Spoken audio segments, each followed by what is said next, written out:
The following podcast contains naughty language and ridiculous situations. Listener discretion is advised. There are monsters, and then there are monsters. The ones that live inside your head are nothing compared to the monsters in the real world. The ones you read about in the newspaper, the internet, or watching on the news. And they could be anywhere, in your state, on your street, in your house. In 2022, Netflix released their new series, Monster. These were an 8-part docudrama horror hybrid of real-life serial killers. As of right now, they have covered Jeffrey Dahmer, the Menendez brothers, and Ed Gein, both garnering decent reviews, though some of the more ardent true-life killer fanatics may say otherwise. Well, now Netflix's newest subject, Lizzie Borden, will be hitting the viciously overrated streaming service September 17th. You most likely know the story, so I won't bore you with details, but it does star Ella Beatty, Vicky Krieps, Charlie Hunnam, who portrayed Ed Gein in the Monster series, one of my personal favorite actresses, Rebecca Hall, and Sarah Paulson. Paulson will be portraying Eileen Wuornos in the next Monster installment. Strangely, the Lizzie Borden trailer, which dropped today, shows Paulson as Wuornos in a scene. The trailer has a bunch of style and guessing they're trying to do something new. Check it out if you haven't. Will it give the Oscar-winning Charlize Theron as Wuornos a run for its money? Who knows? But one thing is certain, Netflix's Lizzie Borden story has to be better than that Christina Ricci debacle. And welcome to Trick or Treat Radio.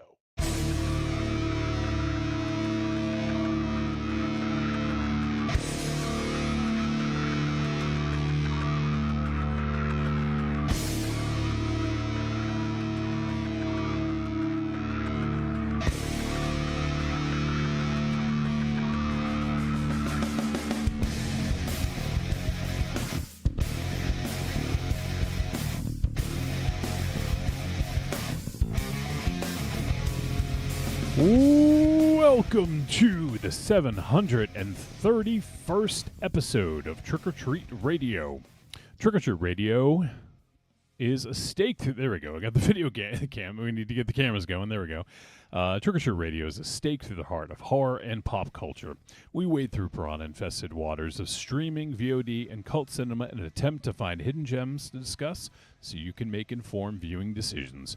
Episodes are streamed live every Thursday night on trickortreatradio.com, and the audio podcast is released on all podcast platforms every Friday morning.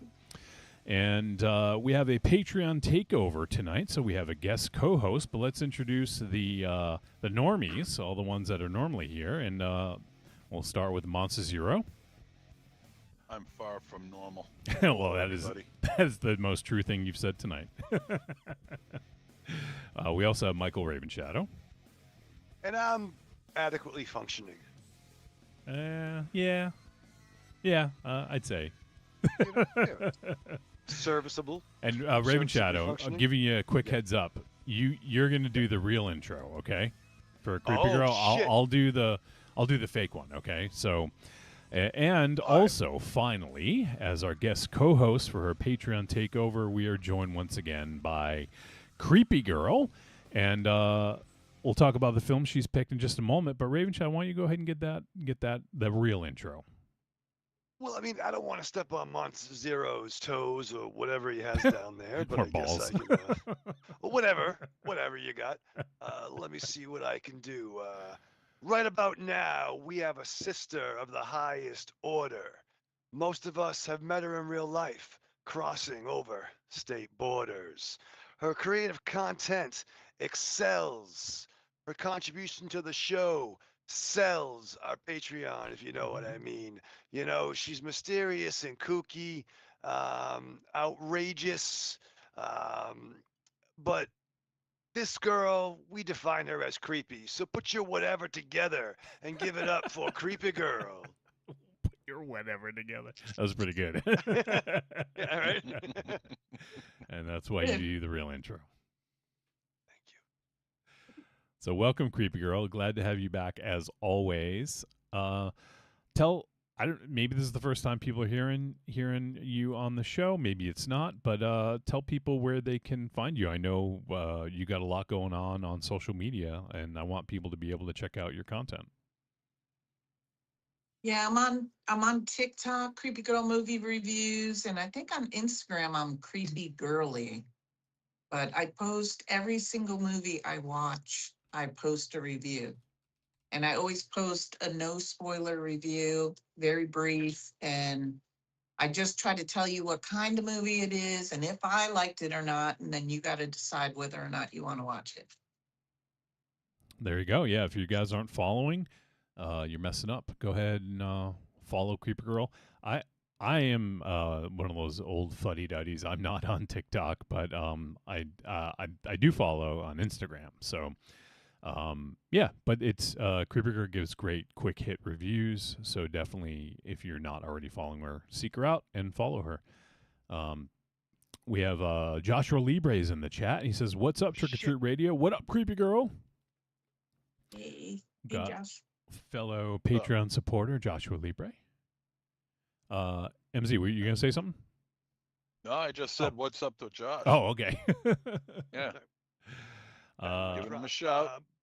But one thing I want to say about Creepy Girl's reviews are, again, they're bite-sized, and when they come from your enthusiasm, on either end of the spectrum, and it's so natural.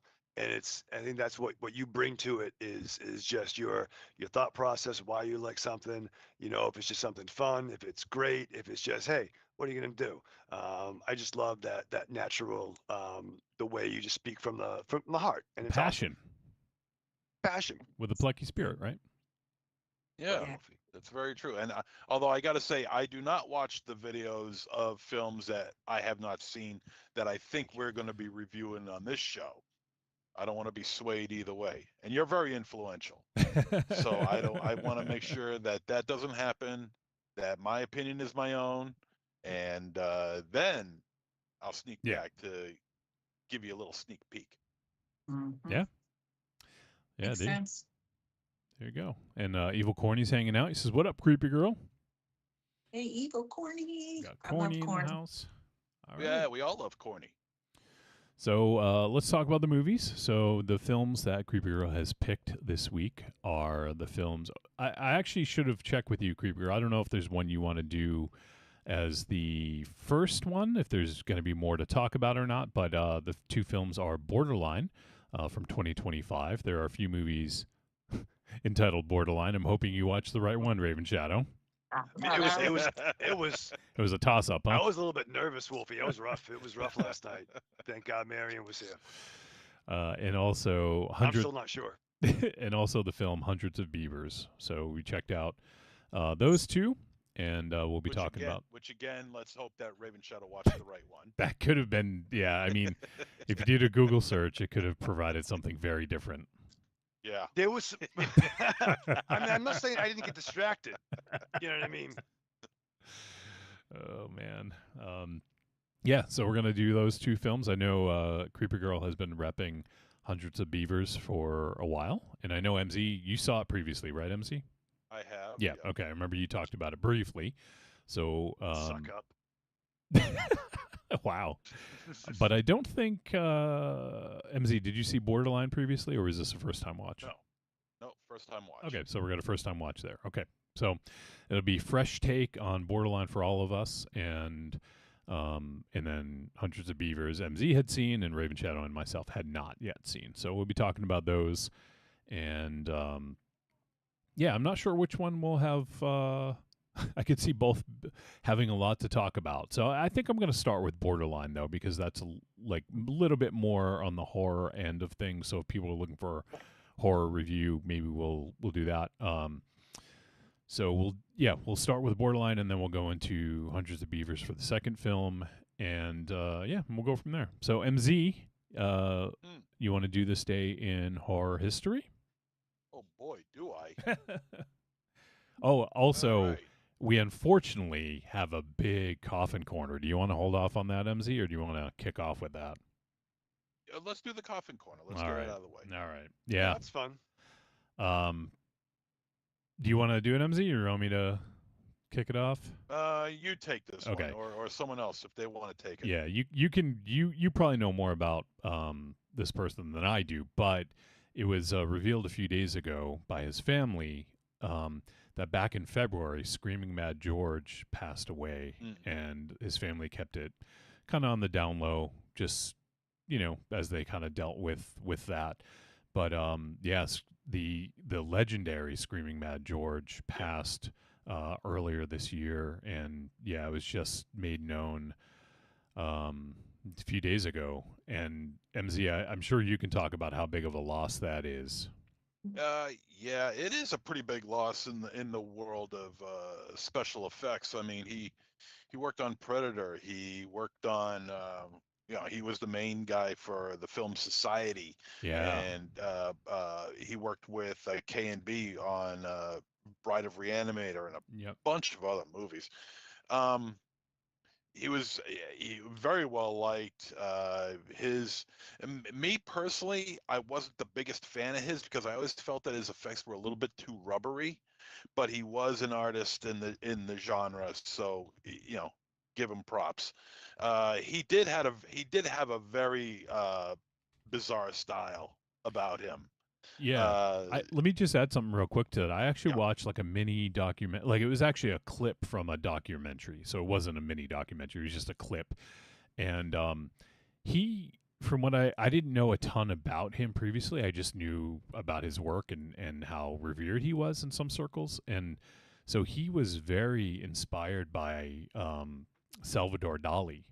And so he called himself a surrealistic effects artist. So he tried to do things that were more surreal looking. So like the scene in Society, the end scene. yeah, I guess Brian Yuzna didn't want to do something that was just like bloody, like he didn't want it to be just like every other movie. He wanted to do something different, and that's when he had asked Screaming Mad George what he thought, and Screaming Mad George said, "Let's dolly it up." Like so he took some dolly paintings and then showed them to Brian Yuzna of like like faces coming out of body parts and and just detached legs from the body, like just some really surreal art, and that was the basis for that. So yeah, I guess he called himself a surrealistic effects artist, like self-proclaimed, and I think that's potentially why it always looked a little unnatural, because it was trying to be a little surrealistic. So that's just my take. I haven't seen all of the films that he's worked on, but yeah, he's he also is a musician as well, and yeah, he was very well regarded. And I know our friend Carando had posted Yeah. about it on social media, and he had befriended Scream Mad George over the years because he was a big fan of his. And yeah, he said he was a really sweet guy, and just it was kind of a big loss. yeah, it is. I mean, he worked on a bunch of stuff. I know. I mean, big budget stuff and low budget stuff. I mean, this guy did just about everything. He did Yeah. films like The Abyss, and then he goes and he does films like Kung Fu Rascals. If you've ever seen Kung Fu Rascals, 1992. The first time I heard about this film was way back in the day, around 1992, when Film Threat Video Guide uh, had it on. I believe it was uh, on the cover of their issue of the magazine, and it's pretty wild. Yeah. It is. It's pretty wild. A lot of stop motion, a lot of really interesting animated effects. He worked with the Guyver and Mm-hmm. Oh, A Nightmare on Elm Street 4, Yep. Curse And 2, The Bite, and Dream Warriors as well. He was credited oh, as a makeup artist as well on that. yep, yep. that tracks Also, on some of that shit. MZ Freaked. Yes, he was on Freaked. Yep. And then the last film he ever did was This Is the End, Seth Rogen joint. Yeah, I Oh. just saw that. That's a funny one. I still haven't seen that movie, but that seems like a weird, like sort of mix up of him being on that. Right, right. Hide and Go Shriek, and yeah, just a bunch of really cool flicks. I mean, I don't know what it is about his work that just couldn't I just couldn't gravitate to, though. I think it was the fact that a lot of the stuff looked a little bit too rubbery for me. Mm. But that's me, and you know me, I'm fucking different in just about every possible way. Yeah, no Uh, shit. although it did that rubbery look of his effects really did work in Society. That movie is Oh just yeah. bonkers. It's Yep. absolutely bonkers. So, and if you've never seen Society, Brian Usna really sets the stage for some really bizarre shit. Devin DeVasquez is in it. And, there's like this like large. Let me see. I remember one like there's a guy with like split ass cheeks and his Yeah. face Yeah. is The coming face up coming right out of it. right Yeah. between.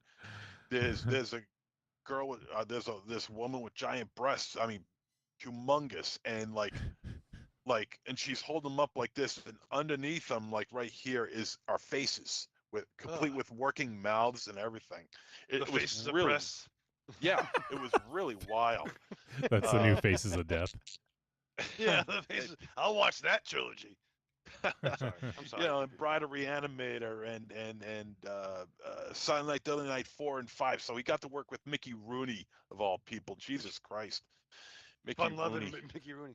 Sober Mickey Rooney. So yeah, it is a shame, and I didn't realize he was that old. To be honest with you, I didn't think Yeah. he was that old. He's 69. But Yeah. I didn't know he was that old either.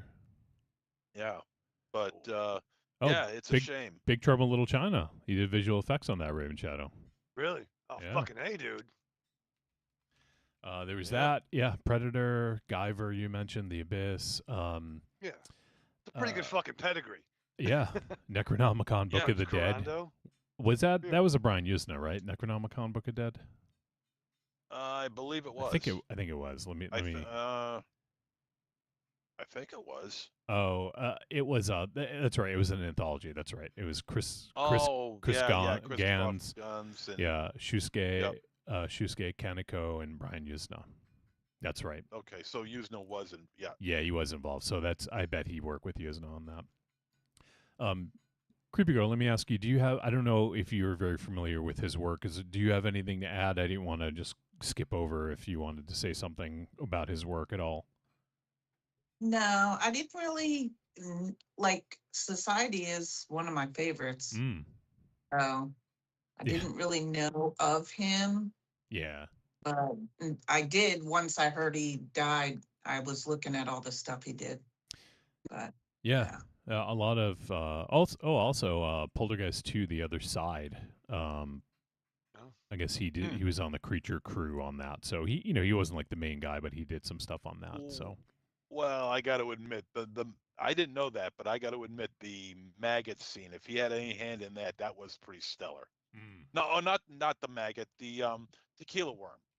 Oh, right. Oh my god, I haven't seen it in so long. The tequila worm scene. Yeah. Yeah. So, it was a big loss for the horror community. So rest in peace to Screaming Mad George. And actually, one thing in that little documentary thing I saw, he was trying to think of a memorable name, and he was thinking like, what was it, like Crazy George or something like that. And he's like, well, he wanted to be something more than crazy. So he's like, I wanted to be Mad George. But then it didn't really stick. And I guess he's a big fan of Screaming Jay Hawkins. So he decided to go with Screaming Mad George, which obviously is very memorable because once you hear that, it's just like, you just don't forget it, I think, Yeah. Well, he put a spell on everybody. So rest in peace to Screaming Mad George. Also, Raven Shaw, go ahead. I mean, I just want to throw out somebody else too. Yep. Like, I mean, she definitely did dabble in the horror world in the Scream franchise. And speaking of, there's a connection to Corando there too. Oh, really? Heroes. Oh, derp. Yeah. Yeah. Good call. Yeah. Derp. Right. So while she dabbled in the Scream the Scream commercials, the Scream films, I know Hayden Panettiere from the Heroes franchise, which was a really dope show for its first season, and then got too big for his britches, but great.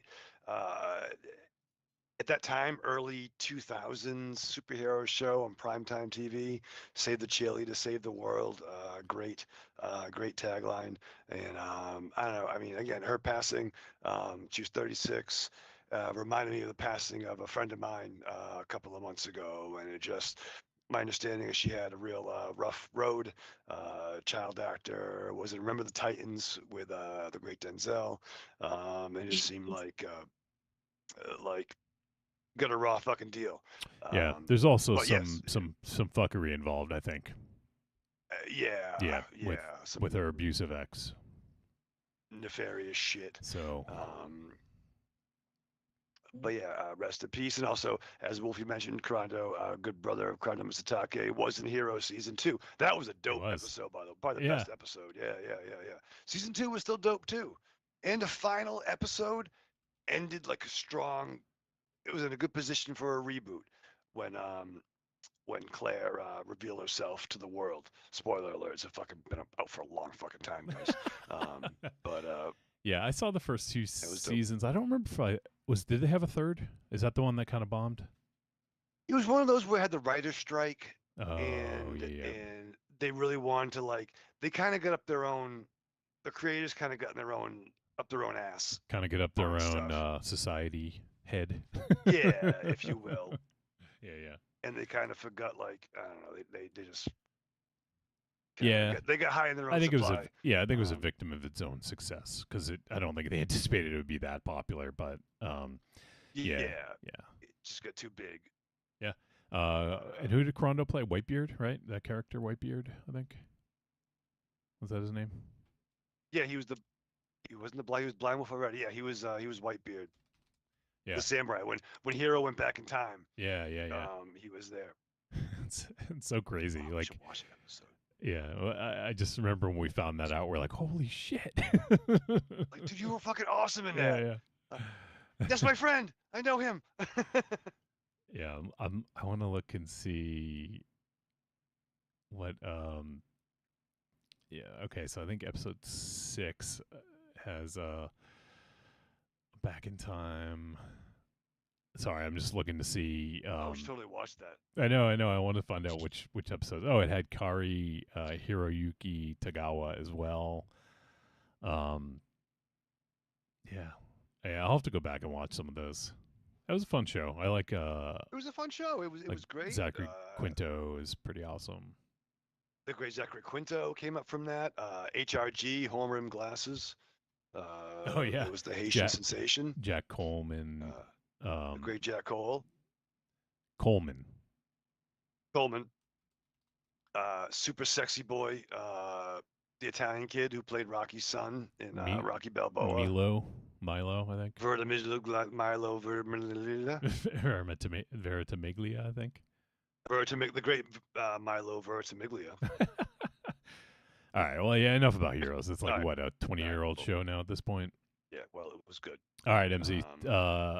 So, yeah, I think that's there might have been some other coffin corners, but if anyone else, if we think of anything else, we'll add it. But, yeah, MZ, go ahead with this day in horror history. You might be muted, MZ. Yes, it is August 20th, so what happened in this day in horror history? What films were released on this day? Let's see. Well, how about 1969? Whatever Happened to Aunt Alice? 1982. Here we go. The Beastmaster. Oh, fuck yeah, dude. Oh, I love that movie. Yeah. 1999. Teaching Mrs. Tingle. I've never seen that. No. I've heard of it. It got a theatrical release. I remember that. 1999 again. Universal Soldier: The Return. Maybe Yeah, he shouldn't have. Yeah. Is that the one we did on the show? 2000. Huh? Is that the one we did on the show? Universal, No. I think no. Not in '99. We did a Universal Soldier film. Reckoning, I think. Yeah, something like that. Yeah. Reckoning, Okay. That's right. I forgot that was Okay. In 2001, The Erotic Rites of Countess Dracula. That was good. That sounds like it could be fun. Yeah, it was a good one. Right, creepy girl? Sounds like We're sorry, creepy girl. No, we're not. Yeah. No, we're not. 2004, Exorcist: The Beginning. Now we're sorry. 2004, Open Water. Good movie. Yeah. 2009, Jingles the Clown. And 2010, Piranha 3D. Wow. That's 16 years old. Jeez. Yeah, wow. That's crazy. Jesus, time flies. Okay.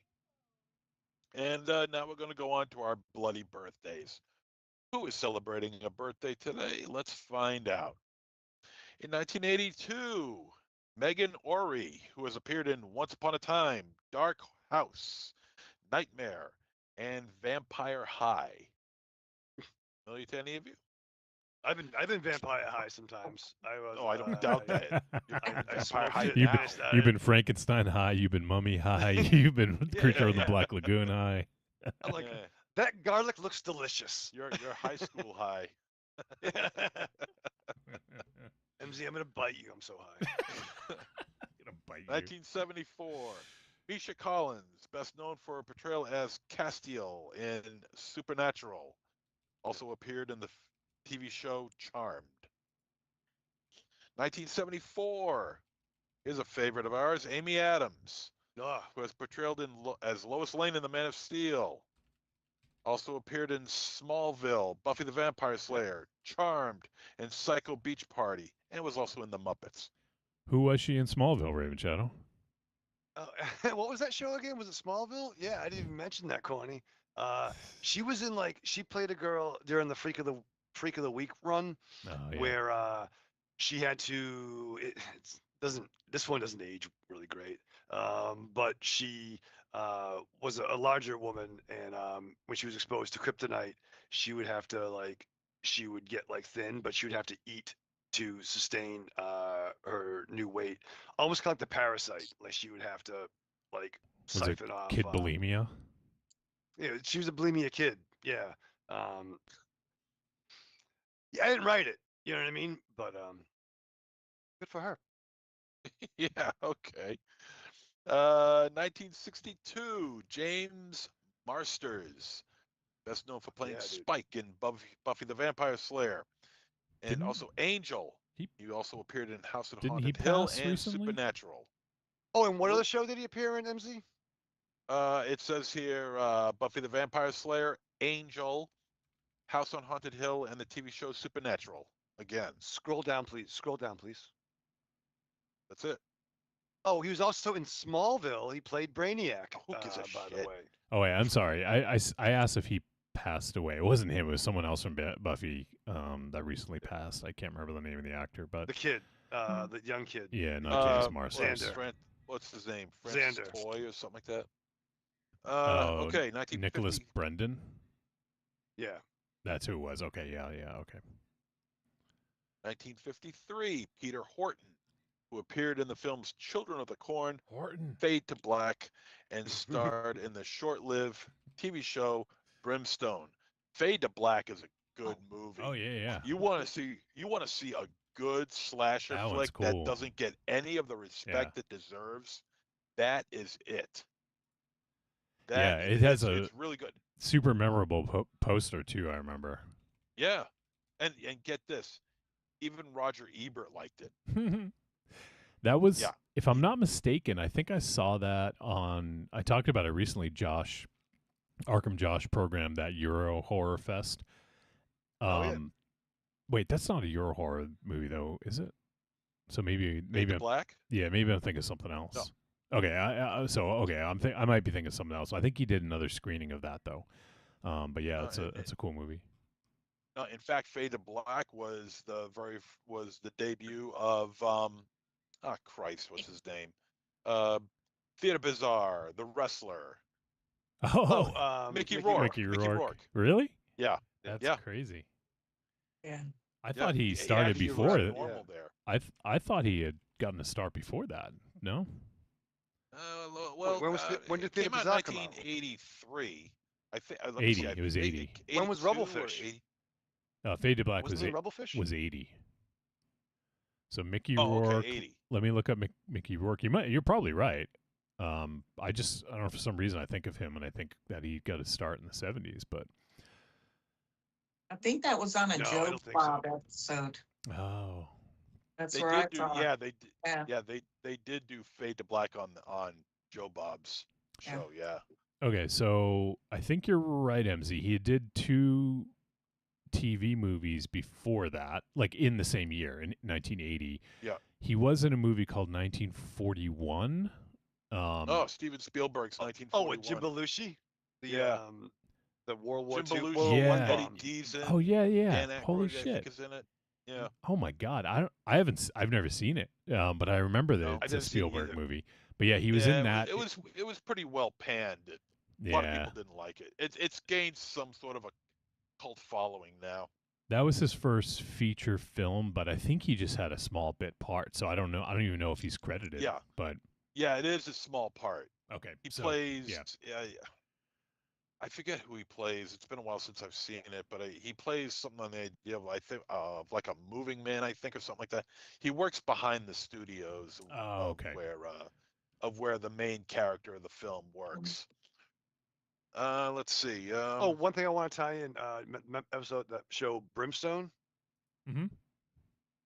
Starred John Glover, who also played Lionel Luthor in Smallville. What's up? Jesus The hat Christ. trick tonight. Why? Fucking Dude, Why? what Christ. else, dude?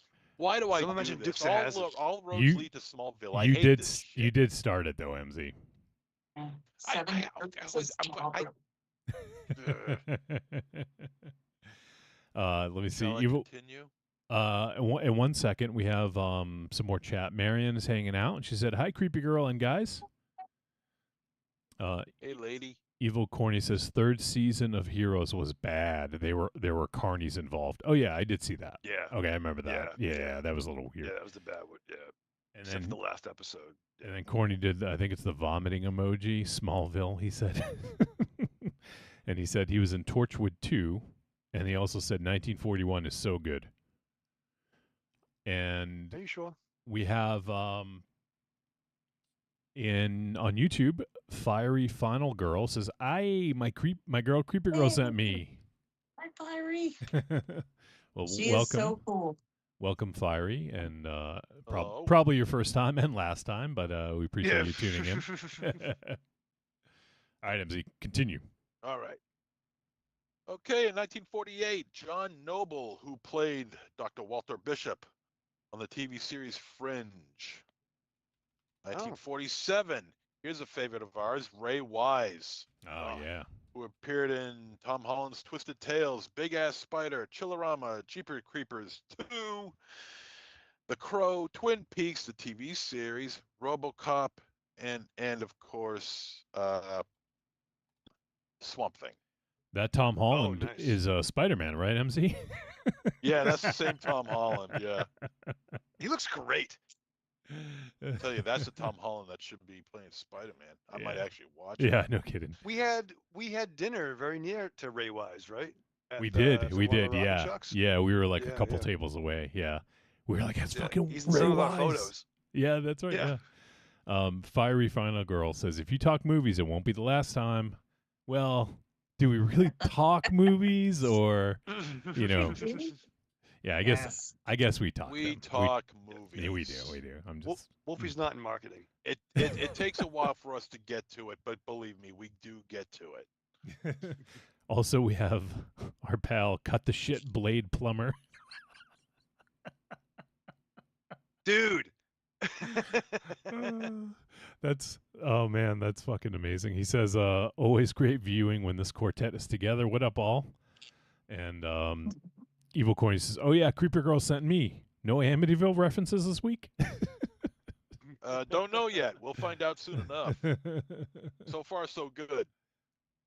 Okay, let's continue. 1943, Sylvester McCoy, who was Doctor Who #7 and appeared in the 1979 screen version of Dracula.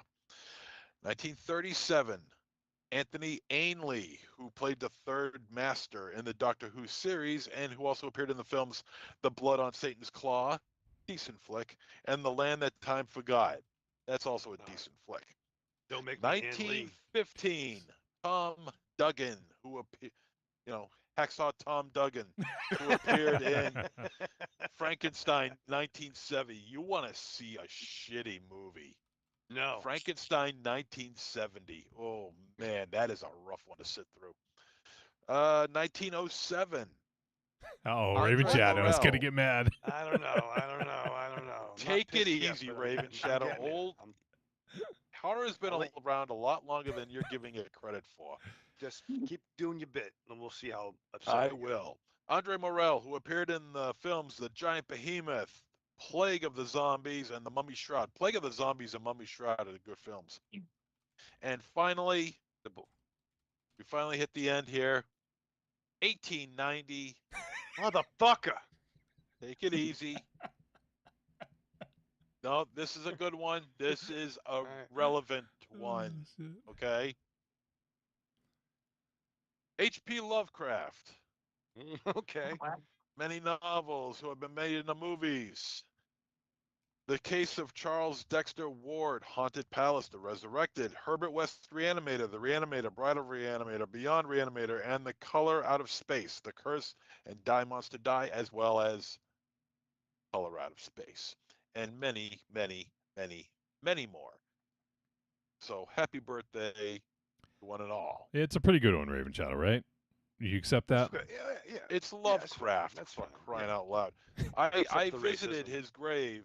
I visited his grave about He's still rolling 15 around in years it. ago. Still, he's spinning. I visited. You know, it's Going like a top. it's cool. It's a cool thing. To You be know, alive? to Yeah. no, he's not alive. No, you. It's a cool gravestone to visit. It's in Rhode Island. It is, yeah. You know, it's an easy drive for you guys. Maybe not for Creepy Girl, but for you guys it is. Go down. You know, check it out. I did. Joshua Libre says, "Wow, Lovecraft was born in the 90s." 1890s. Yeah.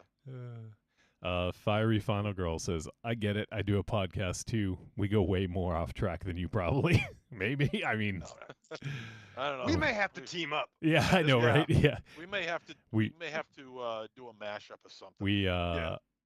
we didn't win best long form podcast for nothing, I guess. Yeah. Yeah. So, all right, MZ, that was the last one, right? For Bloody For Birthdays. Raven Shadow's sake, let's hope so. Jebediah Spielberg was born fucking 15, whatever the fuck. 15, whatever the fuck. How long ago was that? fucking- How many years is a whatever the fuck? What's the exchange rate on that? It's a little bit over 4 score. Okay. It's more than 4 scores. It's 10 less fortnights. than 7 years ago.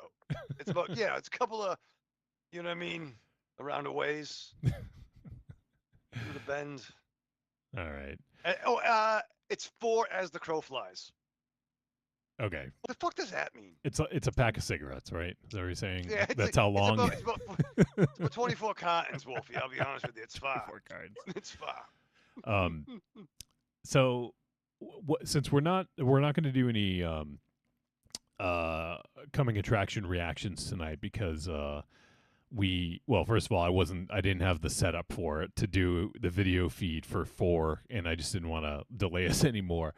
Plus, we have 2 movies to talk about, so it's okay. We'll get back to the coming attractions next week. But I figured since we're not going to do that, there's something I kind of wanted to get everyone's opinion of. So there's and I'm in no way like advertising this or trying to get people to get awareness around it. But so here in Salem, where I am now,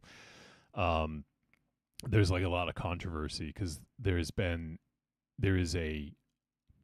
Let me try to like distill this down. So you guys know the Warrens, right? Like Ed and Lorraine Warren. Oh. I know what you're talking about. Okay, you heard about this? Yeah. Okay, so they. you mean the biggest charlatans in history and frauds and grifters? Warrens. Yeah. So, so I guess their collection, their museum was like auctioned off, and somebody won the rights to it for like the next 5 years. So they don't, Yep. they didn't buy it, but And the person is supposedly, I mean, I don't know him. I've never met him, but from all I've seen, he's kind of a POS. He's a YouTuber, and he I guess he's got a decent following. I think he's a comedian or Yeah. so-called comedian. Okay.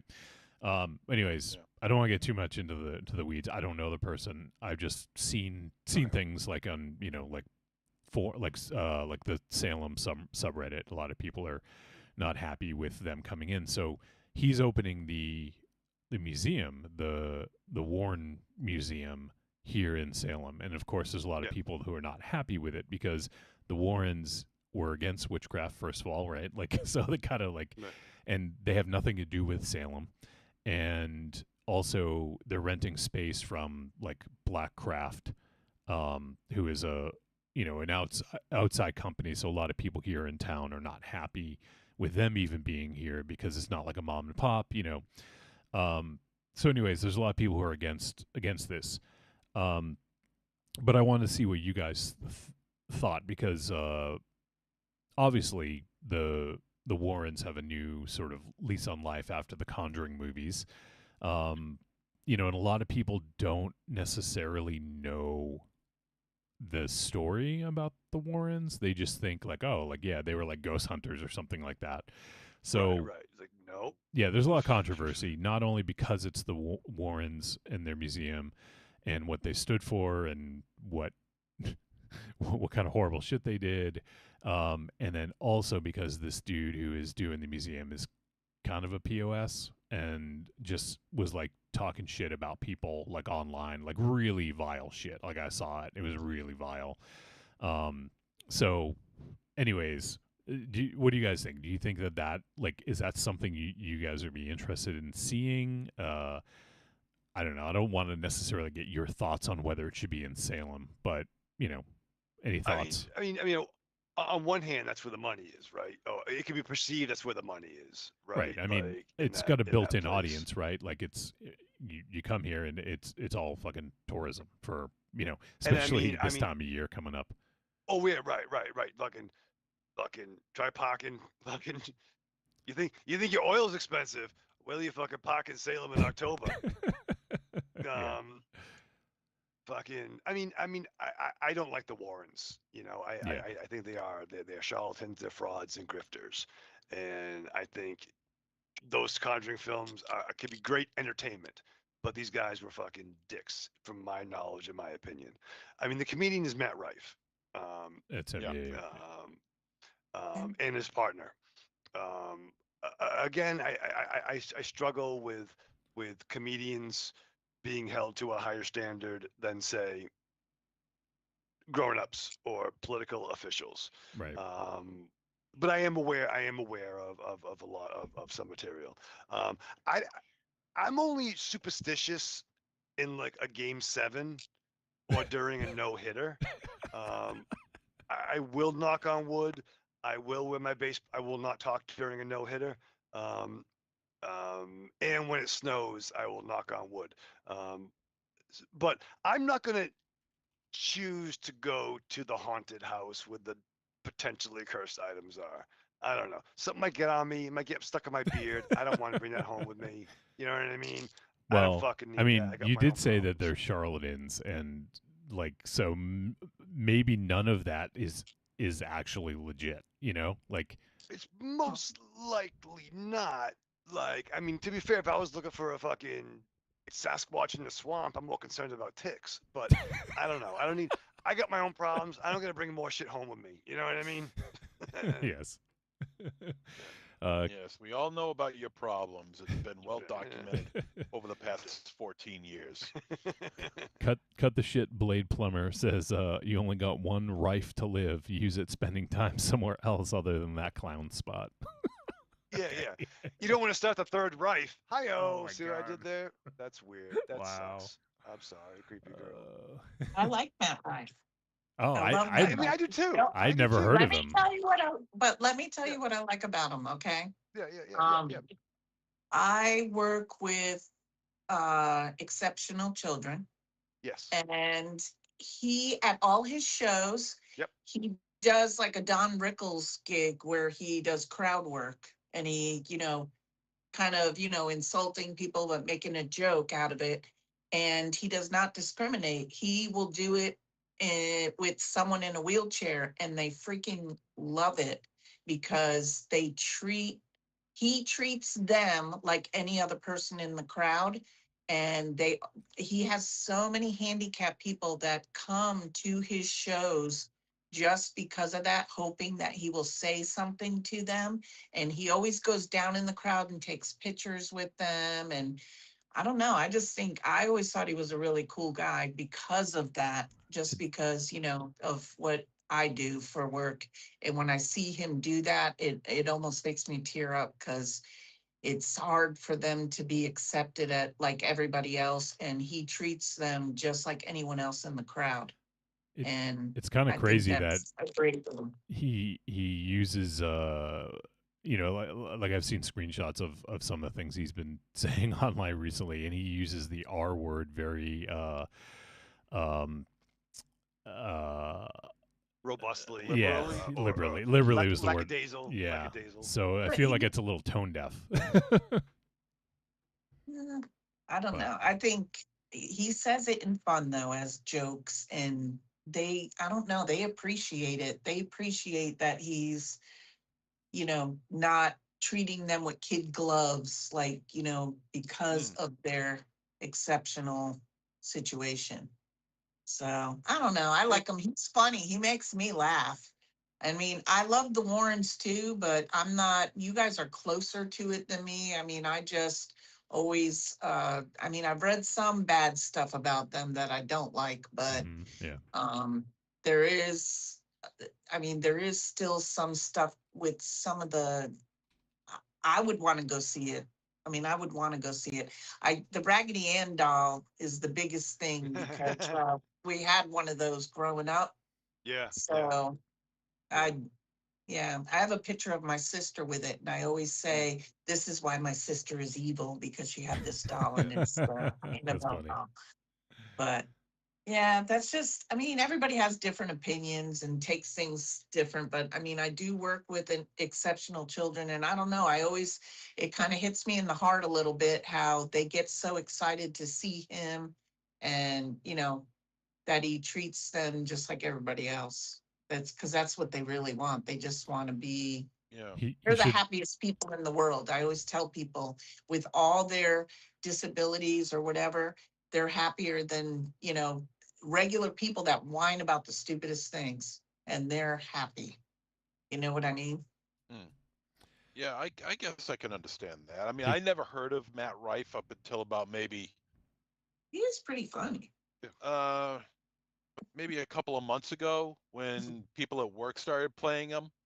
And I never, like I said, never heard of him before. So I listened to a little bit of his act, and it's okay. There is some comedy in there that I can get behind. Uh, now, as far as him with the exceptional children are concerned, and him using the R word out, online.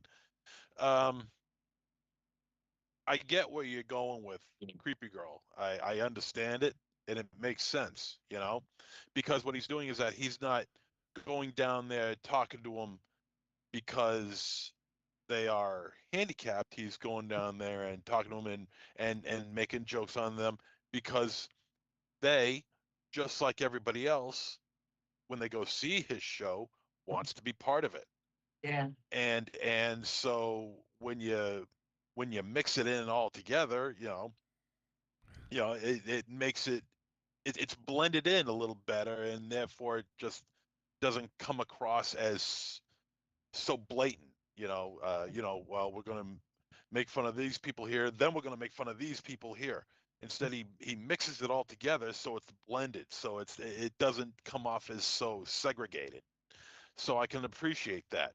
Now, as far as him owning or having I don't know what the word would be. Was it ownership of the Stewardship or something. I don't figure out how they okay called it, but he has it for 5 years. The 5 years. Warrens Okay, stuff. Yeah. now I mean we've been taking comedy into horror now for the better part of say 10 years now, and I'd say more. and so far it's been a good mix. Now I don't know if that has anything to do with this, you know, putting comedy into horror, uh, or or is this just a money making venture, or does he actually have a real interest in this sort of thing, as you know, for the subject and not just some money making scheme? Uh, so I mean, it's possible. I don't see why it wouldn't be possible. Um, Yeah, he does like paranormal stuff. He's really into all that. yeah, you know, it's like Dan Aykroyd. You wouldn't know it, but Dan Aykroyd is a huge UFO and Well, paranormal. he believes all that shit. He thinks Yeah, Ghostbusters is a fucking documentary. yeah, yeah. And I he mean, he may fucking have been in Ghostbusters, but he's really into his ghosts parents and too, I think. UFOs and all the paranormal stuff. He's really into Right. that, like really big time into that. Oh, he's a fucking So, nut. Yeah. yeah, he loves it. He loves it. And vodka. And Tabasco sauce. Um, yeah, he does. Yeah, he does that skull vodka, doesn't he? Isn't his vodka in a skull? Yeah, skull Yeah, vodka. yeah. Should be in a And ghost, but whatever, Dan. Okay. and so I mean, I give him the benefit of the doubt. Yeah, he's a big fan.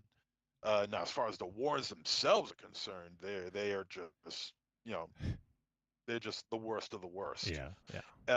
Although my the girl who used to do my hair, I told you guys about this. I Yeah, don't she know. lived at Pretty the good, Conjuring house. Yeah. Oh. She has a cousin who lived in the Oh, Conjuring cousin. house. Okay. Okay. Yeah. That's Yeah, what it was. she had a cousin who lived there, lived at that house. Yep. And they never experienced anything Yeah. unusual. That's what I was gonna odd. say. Is from what I saw, like because I read about it a little bit. I wanted to see, kind of get some information about them to have a take on it, and yeah, a lot of it, like the books that they put out, were heavily fictionalized. Yeah. And there's reports of like authors saying, yeah, they just told me to make some stuff up. It's supposed to be like a real history or a real telling of events. And yeah, I mean, they absolutely were charlatans and made money off of that. And also, Do people supposedly, and I mean, I think there's some pedo stuff going on there. Oh Christ! So really? yeah, it gets a little bit deeper than just that I didn't know. Yeah. So it's not my place to say. I guess people can look it up if they want, but yeah, they were terrible. So that's the thing is like, I mean, you can be okay with that museum being here, but then it's like, well, are you okay with celebrating, people who just completely, rip people off and, they're basically snake oil salesmen, Right. I think. I mean, I get it. Like again, I know he's gotten some attention, but it's almost like too like the who didn't have any negativity, but the cat who was in House of Pain. He bought the Outsider's house. Like he fixed it up and made it a tourist attraction. I forget his name, but he bought it and it became like he bought it for like fucking like 20 grand, and it was like traveling through and like I'll just go buy this house, and they restored it and made it a fucking museum. That seems more from the heart. I think it's probably the Warrens' name. I don't want to give any money to them, except Patrick Wilson. He's fucking awesome. and what's her name? Vera. Farmiga. Oh my Farmiga. gosh. Yeah. Have you, Rock star. have you met a legend? Vera. Rock Yeah. star. Fucking Yeah. Rock legend. rock legend. All right. I just Did you guys have anything else to add? I didn't want to spend too much time on it, but No, but you're on the Nah. front lines though, so you can have all kinds of our Salem correspondent who yeah. fucking bring us all the fucking spooky news that's fit to print. So Mhm. so there. Yeah, you guys are more in the middle of it. That's what I mean. You Yeah. know more about it.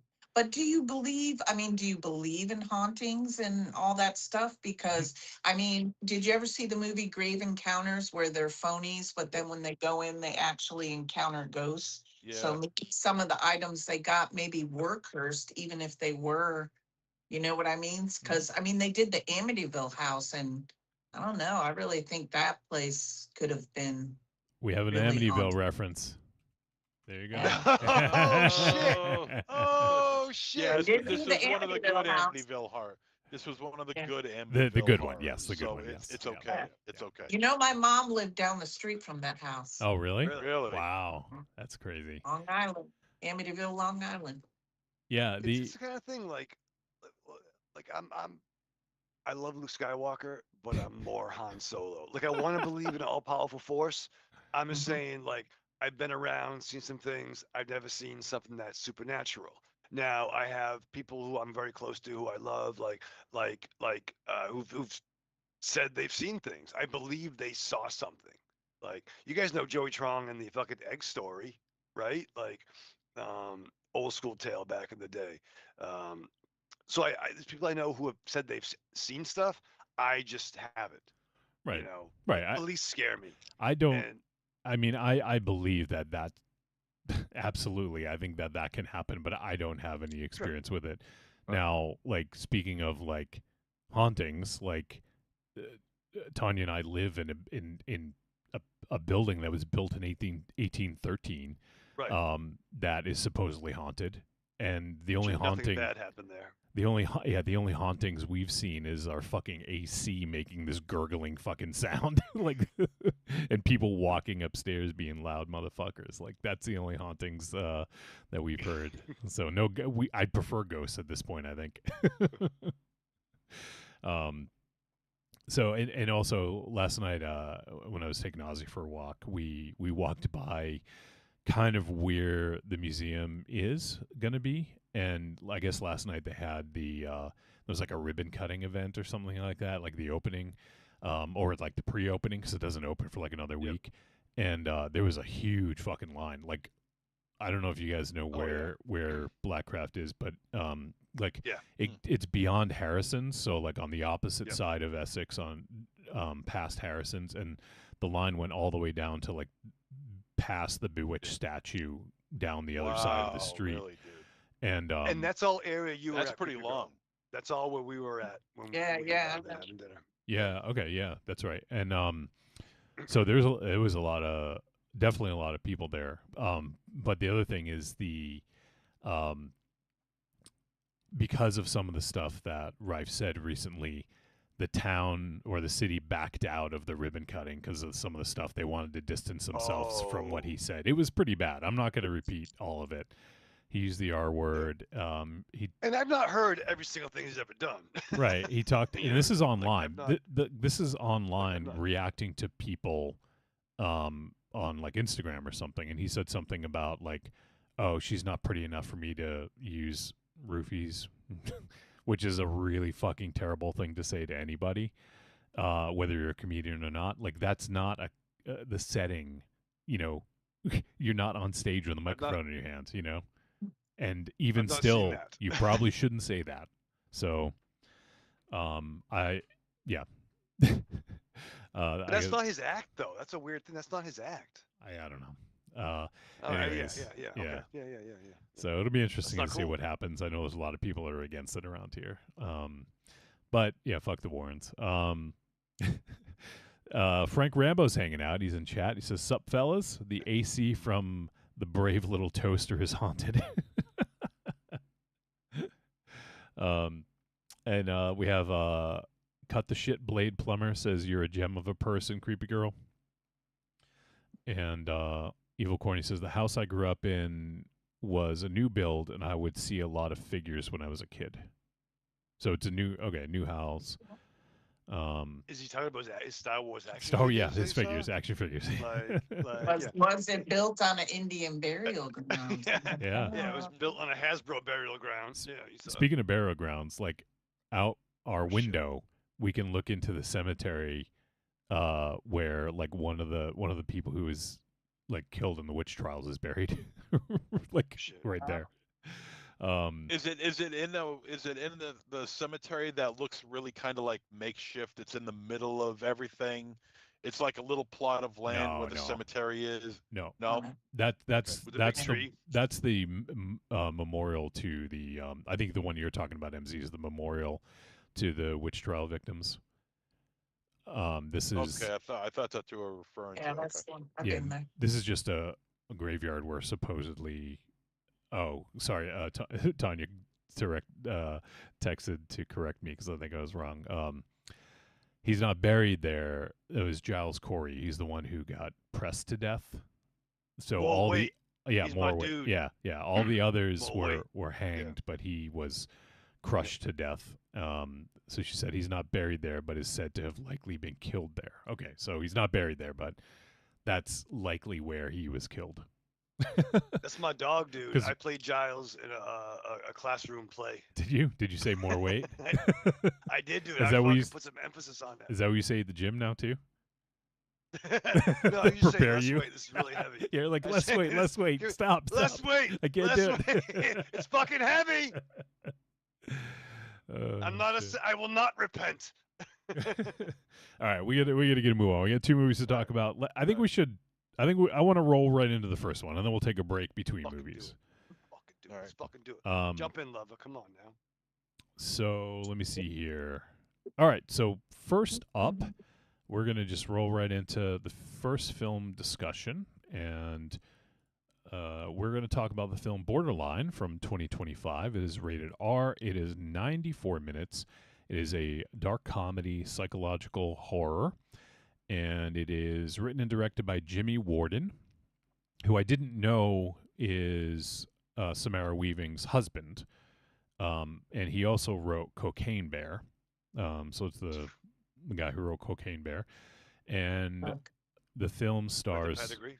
the film stars Samara Weaving, Ray Nicholson, Jack's kid, Eric Dane, Jimmy Fails, Alba Baptista, and Patrick Cox.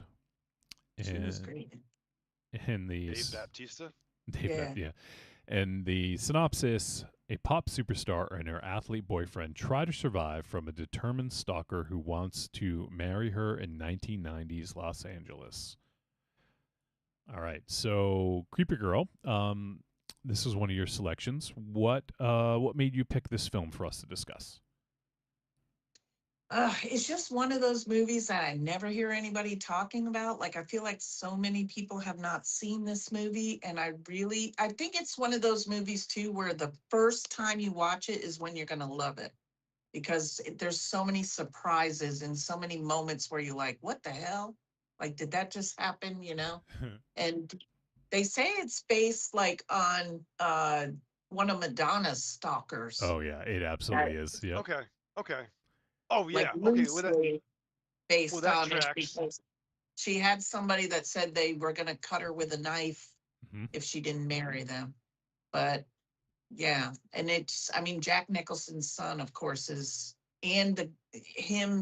Cocaine Bear is one of my favorite movies. So when I heard they did this movie, I had to see it. And I made so many of my friends watch it because I just thought it was really, really good.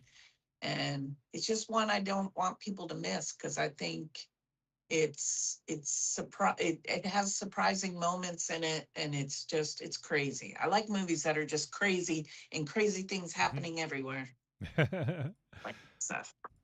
All right, and there you have it. So let's jump in and start talking about it and get some first impressions. We'll start with MZ.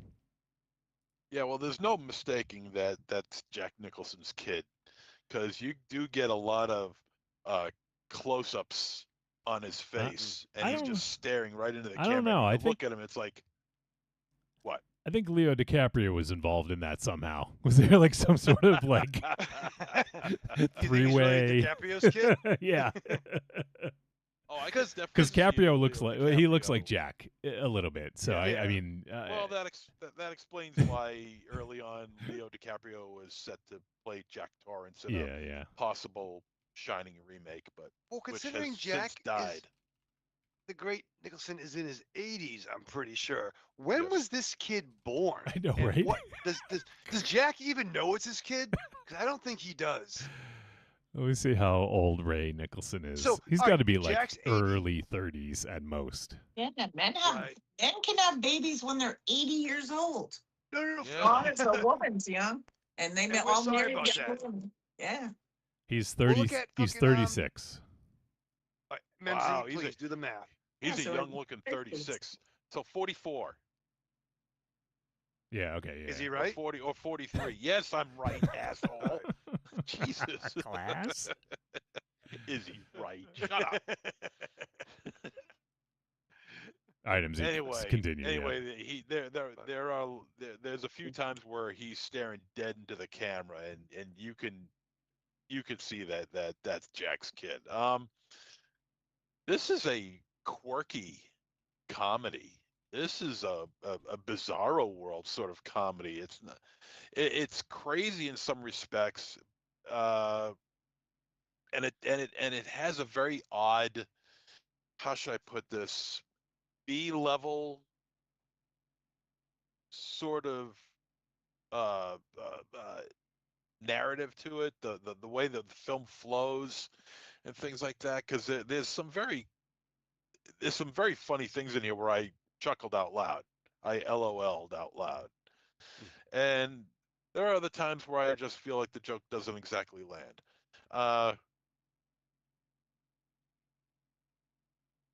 It I don't know, man.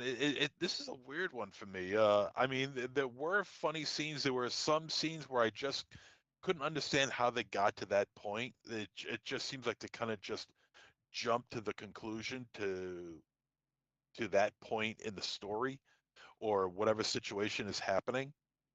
Um, but at times I did laugh, and there is a certain amount of tension involved with what's going on here. Uh, some of it felt a little bit too easy as far as the humor is concerned. Um, I'm not sure if that makes any sense. But I mean, I would give this a look again, if only for Samara Weaving, who I adore. I love that woman. You got her for a little while longer until. Yeah, I know. Until the MCU sinks their fucking claws into her fucking flesh, man. Breaks my heart. It breaks my heart. So if let me. Oh, This is completely off I'm- topic, but I'm crestfallen.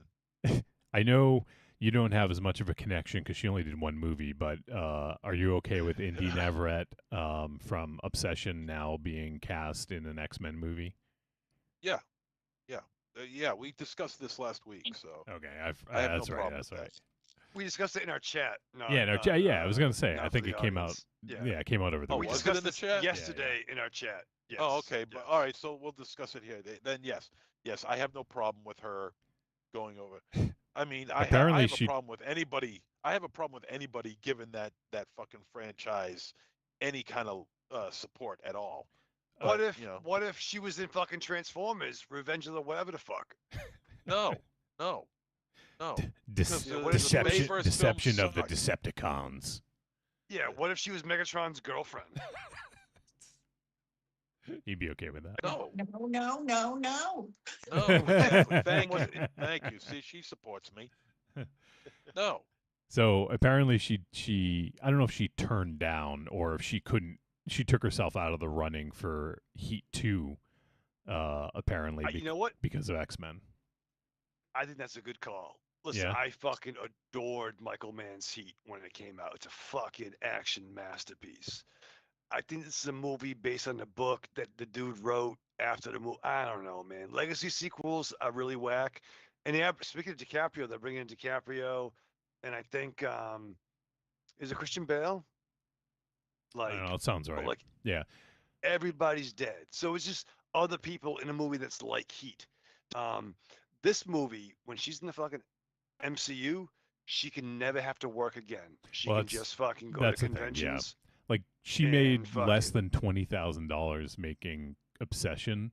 So good for her, man. Like two and a half million. She'll be set for like, I think it's 2.5 per like million is what the number I saw per film, for 10 to 15 years if it does well, right? So, Right, be a cameo. You can always go to cons, and then Right, you can right. do whatever the fuck you want. Yep. You can do your little fucking indie gimmick or whatnot. well, that's like, her name. yeah, right. It's kind of All right. crazy. I'm like, oh yeah. All right, yeah, I didn't want to get too off topic, but just the whole Samara weaving thing came up, so I wanted to get MZ's thoughts. MZ, was that? Sorry, did you finish your first impression? Yeah, that's pretty much it. I mean, I thought it was an enjoyable flick. Some situations I thought were a little silly, but we'll get into that.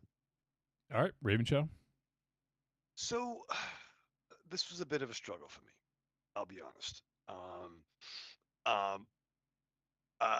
What do you call it? when- I guess. When you said so, Yeah. let me just pipe in real quick. Raven Shadow said that Okay. half of the film discussions were gonna be rough, or something like that. Like in our chat, meaning he didn't like one of the movies, is my estimation, and I didn't think it would be this one. So maybe it's the other one too. I don't know, but okay, go ahead. Interesting. Okay, kayfabe, but that's cool. No. So I stalking's bad. Okay. And don't do it. If you're a kid out there thinking about stalking, don't. Chew some gum. That's Chew what some Michael gum. Raven Shadow would do. It reminded me of, remember that TV show My Sister Sam, with the great Pam Dauber. It was a sitcom in the 80s. It was kind of a mid-card hit, but there was a dude that showed up on the Sister of Sam, and like shot her on her front door. And then there was some laws that would change about celebrity addresses and shit like that. The Madonna thing definitely tracks. I mean, in terms of the time frame, that dude definitely had Dennis Rodman type energy. That's right? yeah, it's exactly what it was. And Rodman came before, like I think they dated in like '93, and then the stalker thing was like Yeah. '95. So it's like a mashup of some things that happened to her that were taken for Of this. timelines. Yeah, and And like the I think- movies, and you saw the posters of her in movies and stuff like that. So Sure, it definitely was Madonna, and the name of the fucking movie, Borderline. borderline. You know what I mean? I mean, it And could, they have the song in there too. yeah, and it Sung could have, by someone else. But yeah, it could have they couldn't multiple afford it, meanings. but- Could have multiple meanings, the borderline thing, but yes. And I definitely want to talk about how they got the fucking funding for these movie rights. Like, who fucking owns this fucking this database? Because there was some songs. the songs, There's yeah, a lot of songs in this picture. So I guess, and I get it. I fucking get it.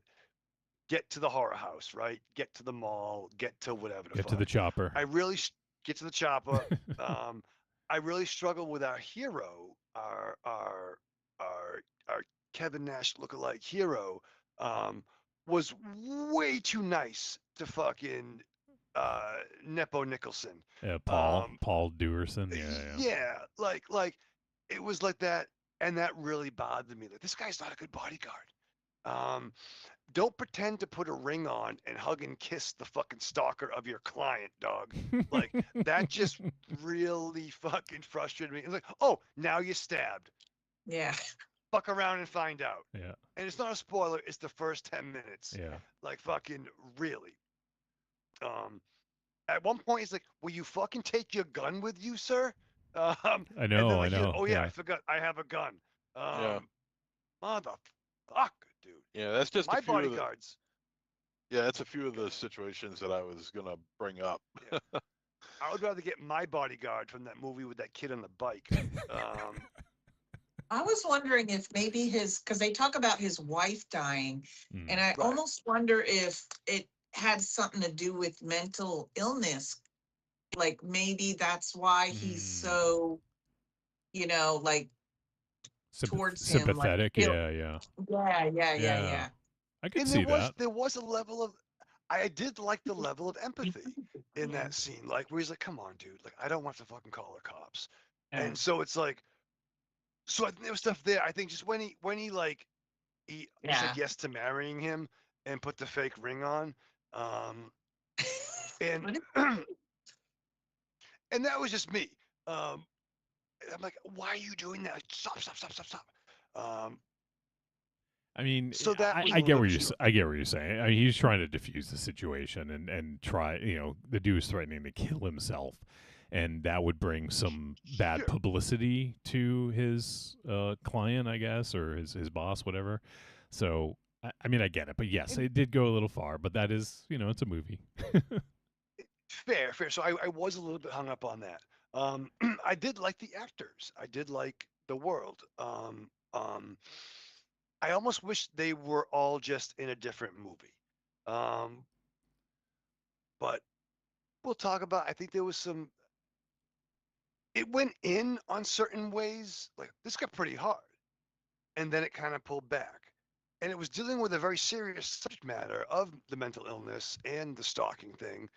And I almost wonder, like, was it a disservice because it was a comedy? Question mark.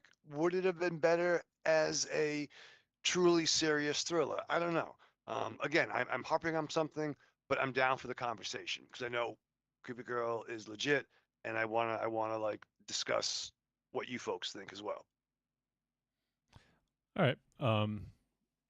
Yeah, I can't. So this one,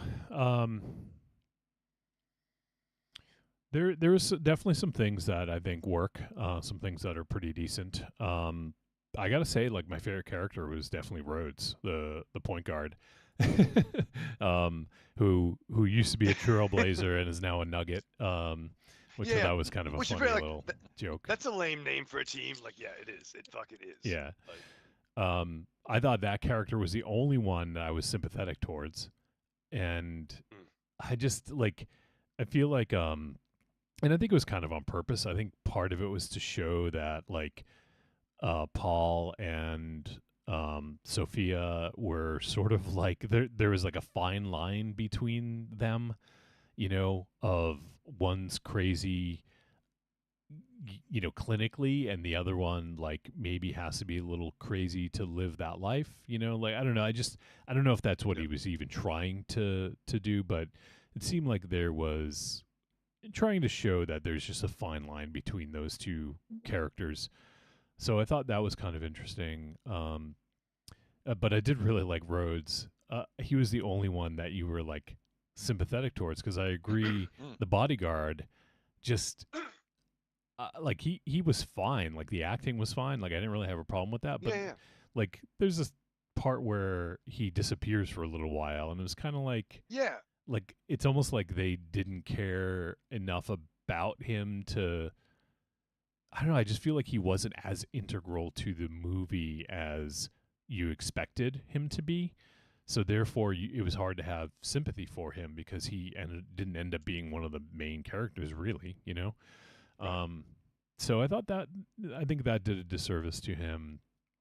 But I thought like there was a bit of a sort of a swap too, because it's almost like Rhodes and Sophia sort of were like their roles in a way were like swapped. You would expect like how Sophia was to be the actions of like a basketball player, right?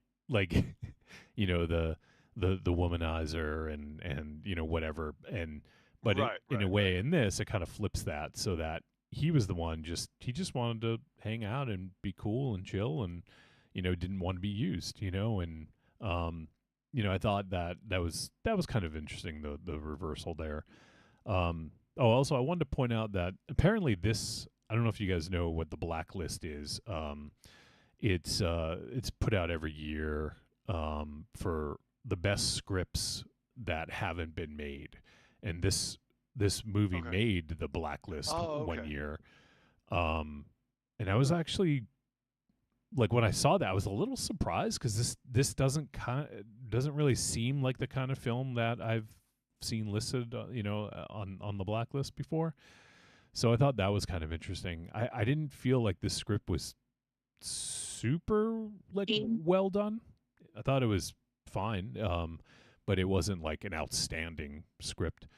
And I feel like some of the stuff at the end, it got a little bogged down. I feel like it was trying to be a little outrageous and to really highlight some of Paul's sickness, and I feel like it just kind of it got a little too silly, I think. When really that's kind of like, if someone's that messed up, that's kind of a scary thing. I think they're kind of playing it off as a joke.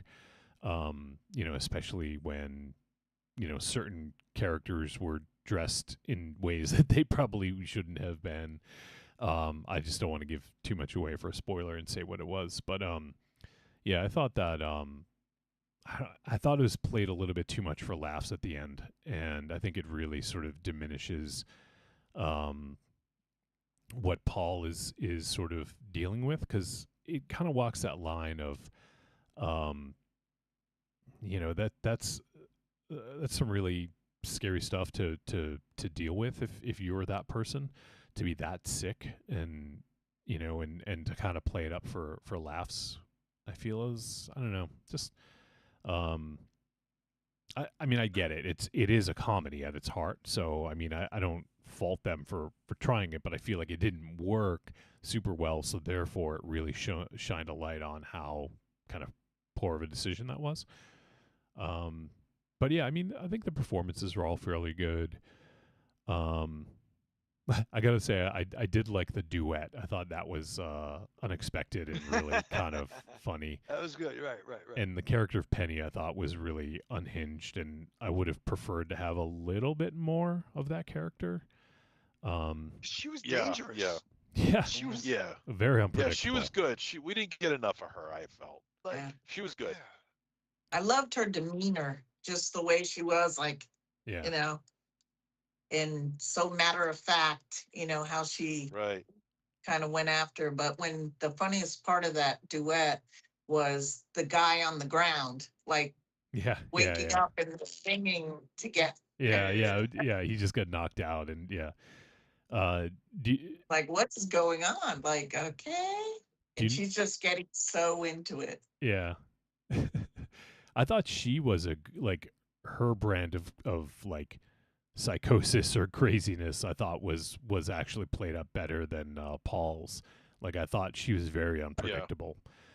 She was Yeah, very I thought Harley. so too. The Yeah. whole idea of Paul constantly, like, out of control laughing and things like that. That I felt that was very cliched Yeah. and old and played out. Like, you're a psychotic, so you gotta laugh and giggle and be psychotic about it Right. all. And that's to me, that was old school. And well, that might still work for some. I just felt that was rather cliche.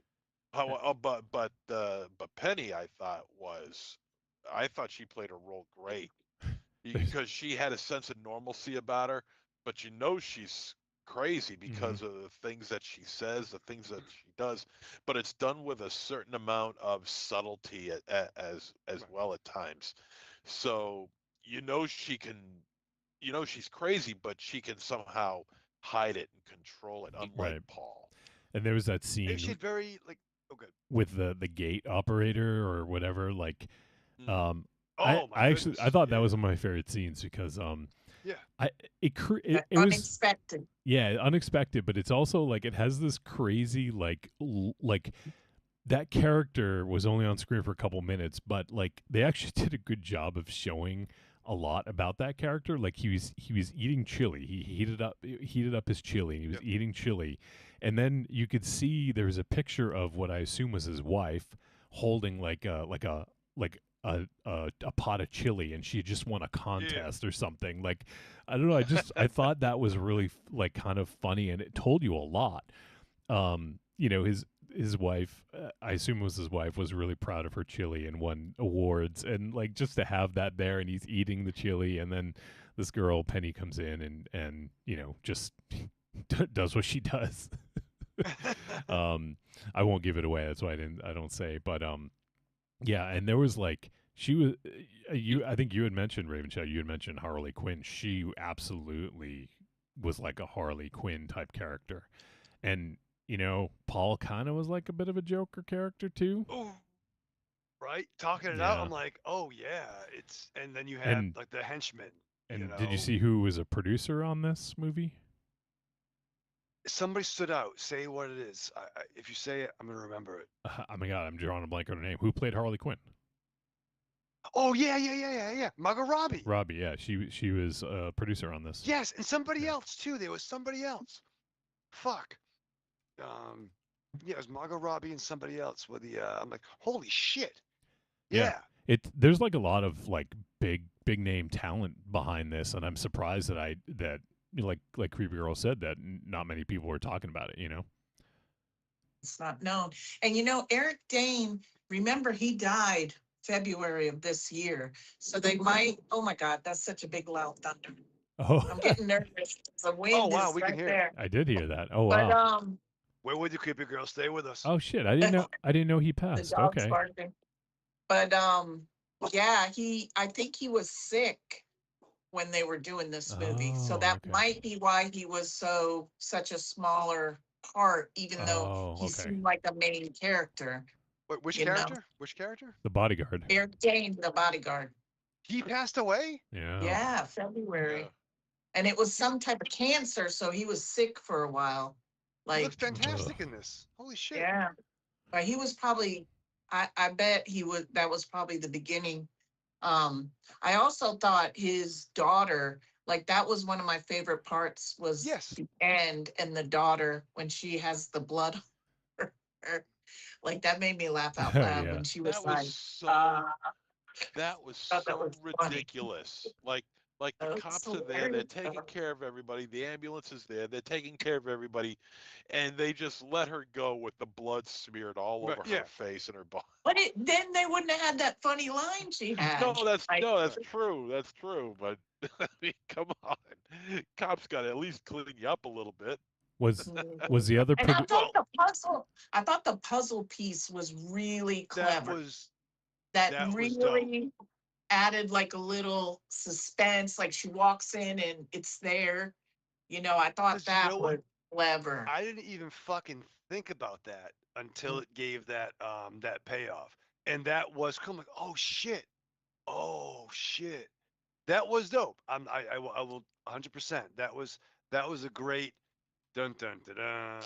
They're in the house scene, And there's so many people that get like killed or almost killed that you're off guard about it. That's what I mean. Like the first time you watch it is going to be the best time you watch it because you're not expecting things that happen, like the scene where he gets out of the truck. Like you're not expecting that. Like I don't know. And then there's just so many things in it, I think, that you're not expecting to happen that makes it exciting. Like the next time I watched it, it wasn't as great as the first time I watched it because I knew what was going to happen.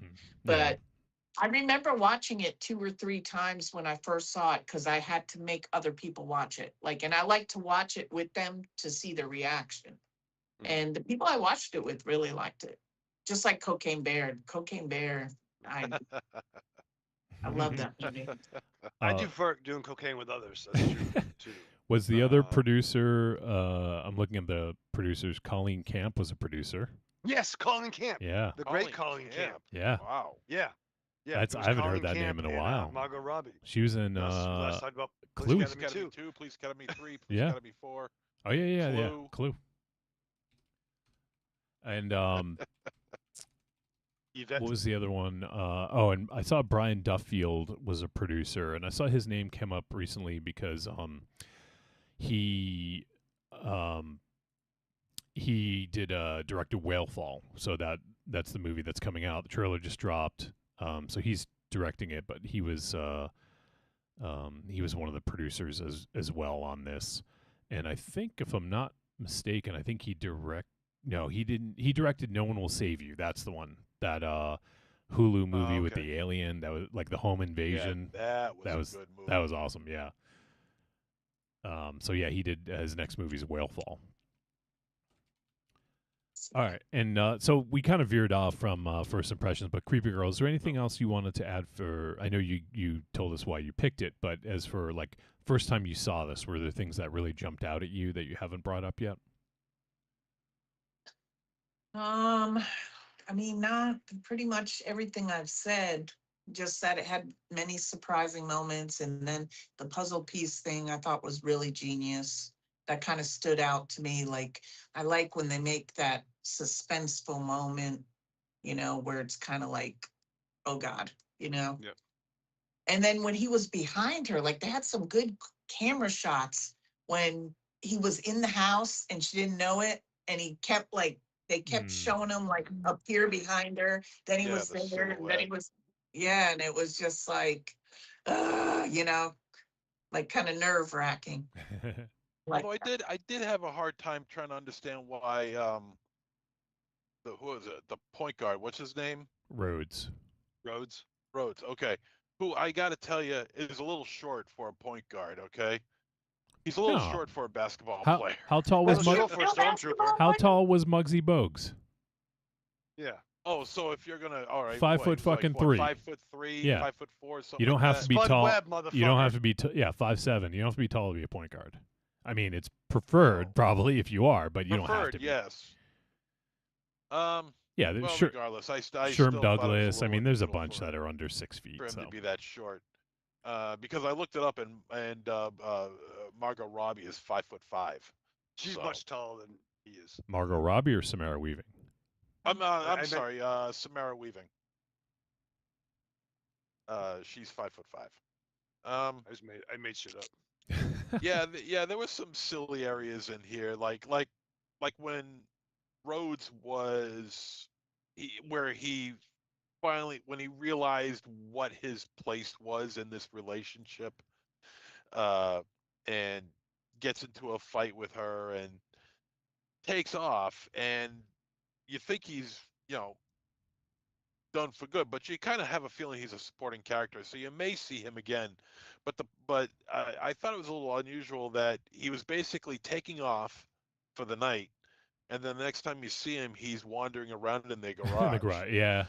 And I'm like, well, that's a little unusual. Why would you be doing that? But Well, uh, the there was the they mentioned bodyguard. earlier that it was Yeah, too I don't far. think he could get out the gate though. Yeah, Remember, the- he couldn't get Yeah. out.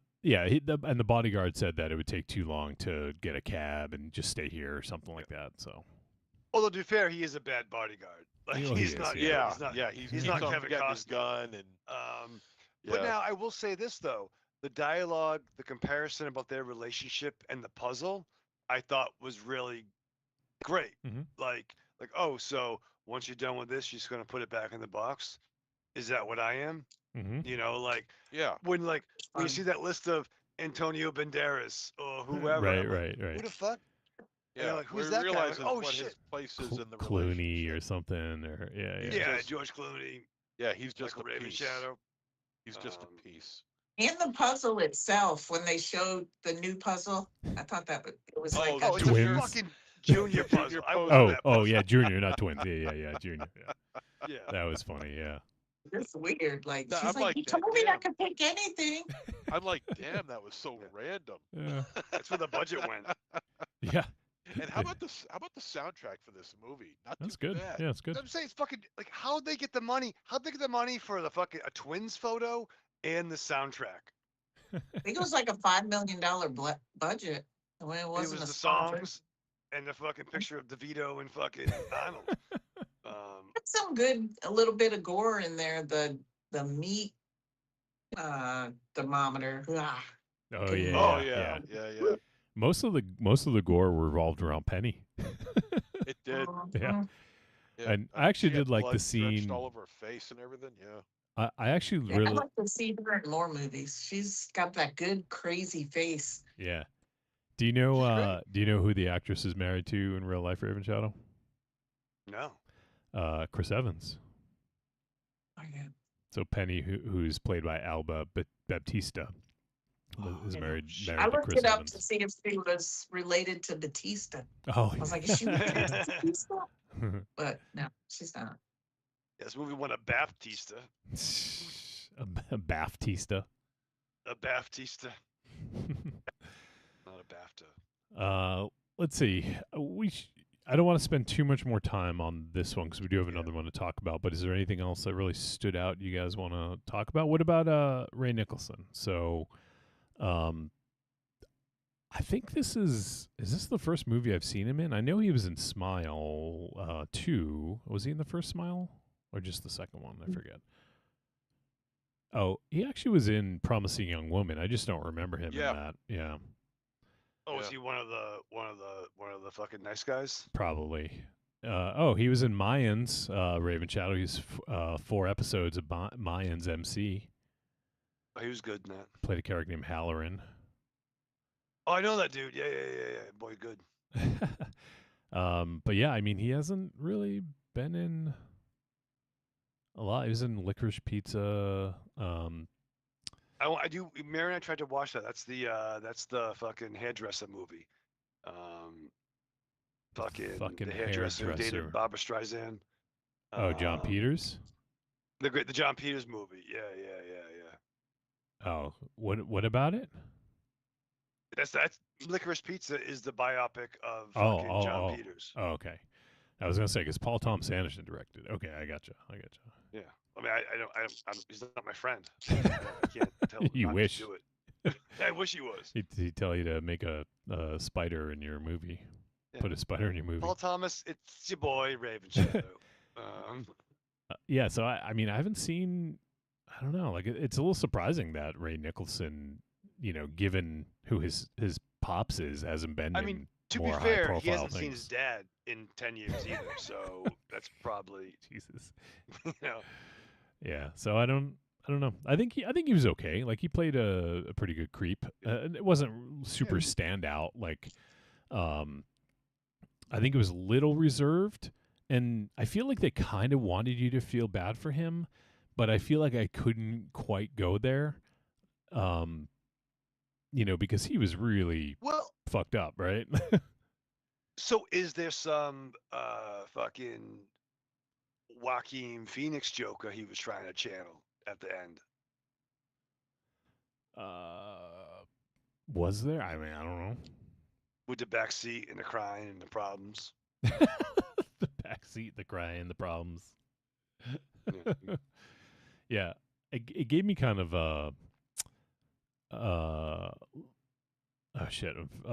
Pearl, like Pearl vibe a little bit with the end credits of Pearl. Yeah. That was better though. Where he's just smiling and smiling and smiling.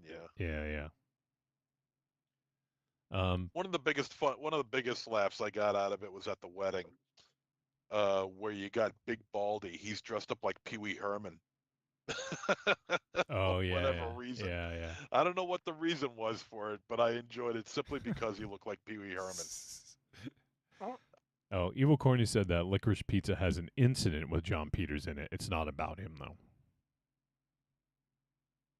Are you sure, Corny? Are you questioning him? Is he right? I would trust him over you. So I don't. When it comes to movies, I would, but I think I disagree. You think? Then what's it about, Corny? All right, we're not gonna wait for. Tell creepy girl. All right, yeah. I'm trying to think if there's anything. What's this guy fucking doing? All right, is there anything else you guys want to bring up before we head to the verdict? I could probably do mine and my verdict, but I have questions. Okay. What's your questions? How did a certain character live when we thought they... So... Oh, because the dude had one eye. The grays. Yeah, he couldn't see. Yeah, the guy had one eye. A shooter. Didn't put that together. A shooter had one eye. Okay, didn't put that together. Because he asked him. He said, "Are you dead?" And he didn't reply, so he figured he was. Well, I asked that question a lot, so I can relate. You ask yourself in the morning, every morning. You do the tigers and I felt like that scene too should have had more emotion to it, and it didn't. Yeah, I agree. So what I got frustrated is like when that happened, there was no reaction to that. There was no. And they thought. You know what I mean? When that scene happened, there was no pressing the vertical pedal on the left. Like they should have fucking No, bolted. that's what I mean. There were things when I watched it the second time, I was like, you know, but I don't It's know. like Well, it's it would not the it would second, make like the Wolfie fourth time I've seen it. But it would make Wolfie and I upset if Monster Zero was taken out of Wolfie's car to go in the woods with someone with a gun. But I think Wolfie and I would realize that we'd have to go forward to keep the show going. Wow. Oh shit. You know what I mean? And we'll now we'll you know. Now you know, Wolfie. Now you know. Yeah. we would we'll mourn him in the press. But The press. I love you, dude. You know that. Yeah, yeah, sure. Oh yeah, sure. All right. Well, let's head to the verdict then on this one. All right. Good. Trick or treat, baby. I wonder if people would say you're a trick or a treat. Trick or treat, motherfucker. All right. It is verdict time. We'll let you know whether Borderline was a trick or a treat. Any final thoughts? MZ, kick us off. Yeah, this is a weird little flick. Some of the jokes don't land, some of the jokes do land. Some of the performances are really quite good. The one who plays Penny, I thought was the best in the bunch. Ray Nicholson, I thought was quite good, although maybe a little bit cliched in his performance. But I mean, when your dad's Jack Nicholson, you really should have psychotic maniac down to a science. It's oddly paced, but the story is fun. You know, there is some good comedy in here involved. The fight scene between Penny and Sophia, I thought was funny and completely unexpected, especially given what we were given 3 minutes beforehand. This is worth it. This is a treat. I enjoyed it. I gave it 3 stars on Letterboxd out of 5. So yeah, this is a worthwhile watch. Check it out. All right. Raven Shadow. I really enjoyed this cast. Unfortunately for me, I was hung up on just shit that just didn't work for me. With that said, the character of Penny was super dope. I would like to her to be some. I want to see more of her. I like the daughter. She was great. Despite being the worst bodyguard of all time, I really liked the actor. So rest in peace, dude. I'm sorry that happened to you. Baby Jack. He's cool. I'm pretty sure he hasn't seen his dad since, Finding Schmidt came out, but that's cool. Wow. With that said, I don't like home invasion, like serious home invasion, fucking shit like that. That's not my gimmick. I almost think this would have worked better as one of those serious home invasion movies that I wouldn't like. Like the mental illness could be explored. Here, I think there was some stuff that was too much for comedy. I don't know, I don't know. I think and again, horror comedy is a slippery slope. Again, I'm down for what everybody else in this movie does next, but unfortunately for this one, I did enjoy this conversation, but it would have to be a trick for me. All right. For me, this is a treat. I think there is enough in this that was good. After seeing it, after looking at the IMDb and seeing who was in it and who was involved, and like being surprised that this didn't get more play. After seeing it, I can kind of understand why it didn't. It wasn't standout. It wasn't like, oh my God, you got to go see this movie. It did, it sort of fit into. I feel like it's like in the same fare as like a lot of the VOD stuff that we do. It wasn't, with the people involved and being like, listed on the blacklist, you kind of would think that maybe this would get a big theatrical run or something, or at least a release. And, but I can kind of see why it was sort of just maybe like a VOD thing. But overall, it was pretty solid. You know, there's not really a lot to complain about, but it just didn't do enough for me to make it really stand out. But yeah, I actually did like the character of Rhodes the best. I liked how they played that character and how it was sort of like a reversal of how that character is typically played, you know. So yeah, I'd say this is a treat, and I actually watched it on Canopy. So anyone, you know, if you have a library card, you can watch it on Canopy. Braggart. I have a library card, live in Salem. Do you have a library card?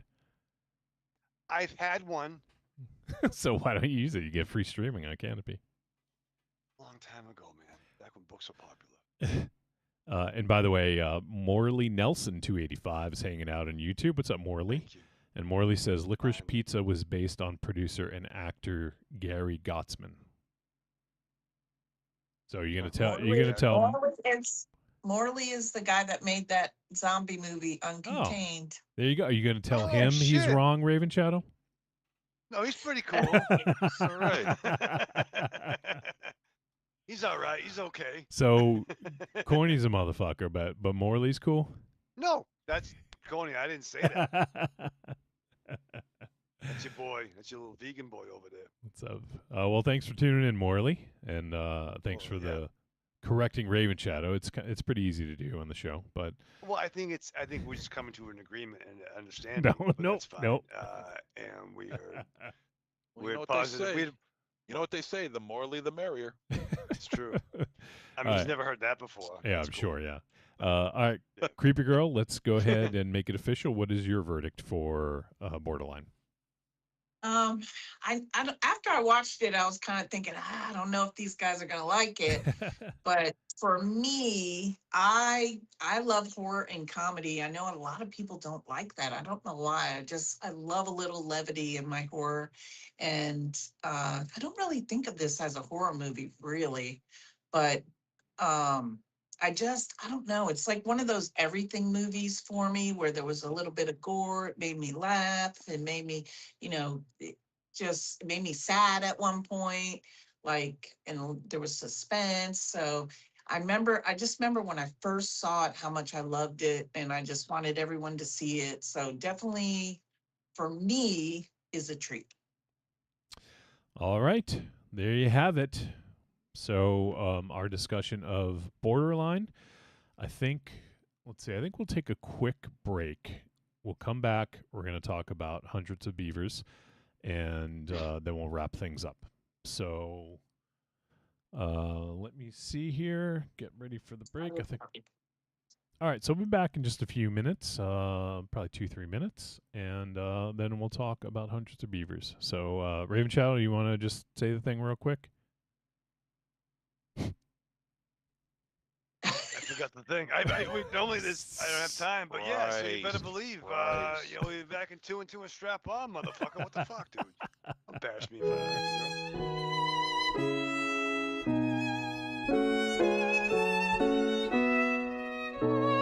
you, Guests of Trick or Treat Radio stay at the luxurious Raven Chateau, located on the back roads of beautiful Leicester, Massachusetts. Enjoy the wonderfully half-manicured lawn as well as roomy parking in the street. Enjoy fine dining in our antique home-style kitchen with all the Uncrustables and Rolling Rock you can consume, breakfast, lunch, and supper. Sleep in our beautiful twin beds with our unique cat hair, dog hair blend pillows, accompanied with our special DC, Marvel, and X-Pac motif throughout.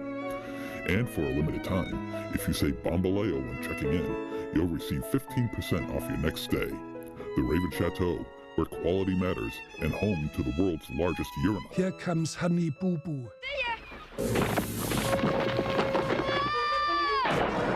Help me! Somebody help me! Torpedo! Keep cool! Use your head, don't lose it! Open and close your legs like a scissor. Keep up a steady rhythm. Now cup your hands downward and move them in a figure 8 motion. I'm treading water. You got it. Never play around water alone. Now I know. And knowing is half the battle.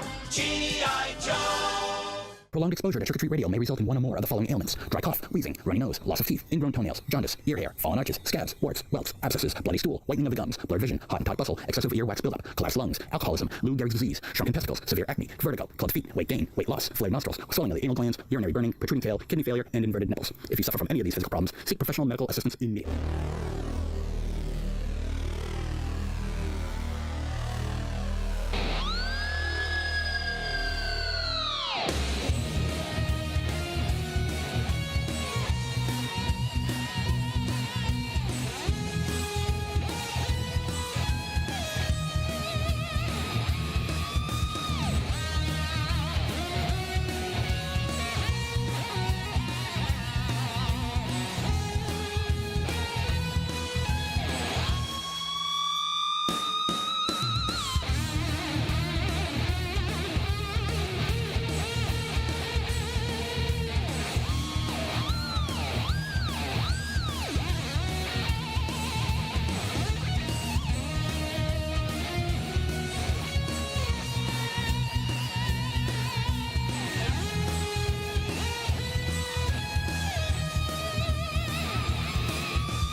On Trick or Treat Radio, and I guess this isn't our feature film discussion. It's our secondary film discussion, but played the feature music anyways.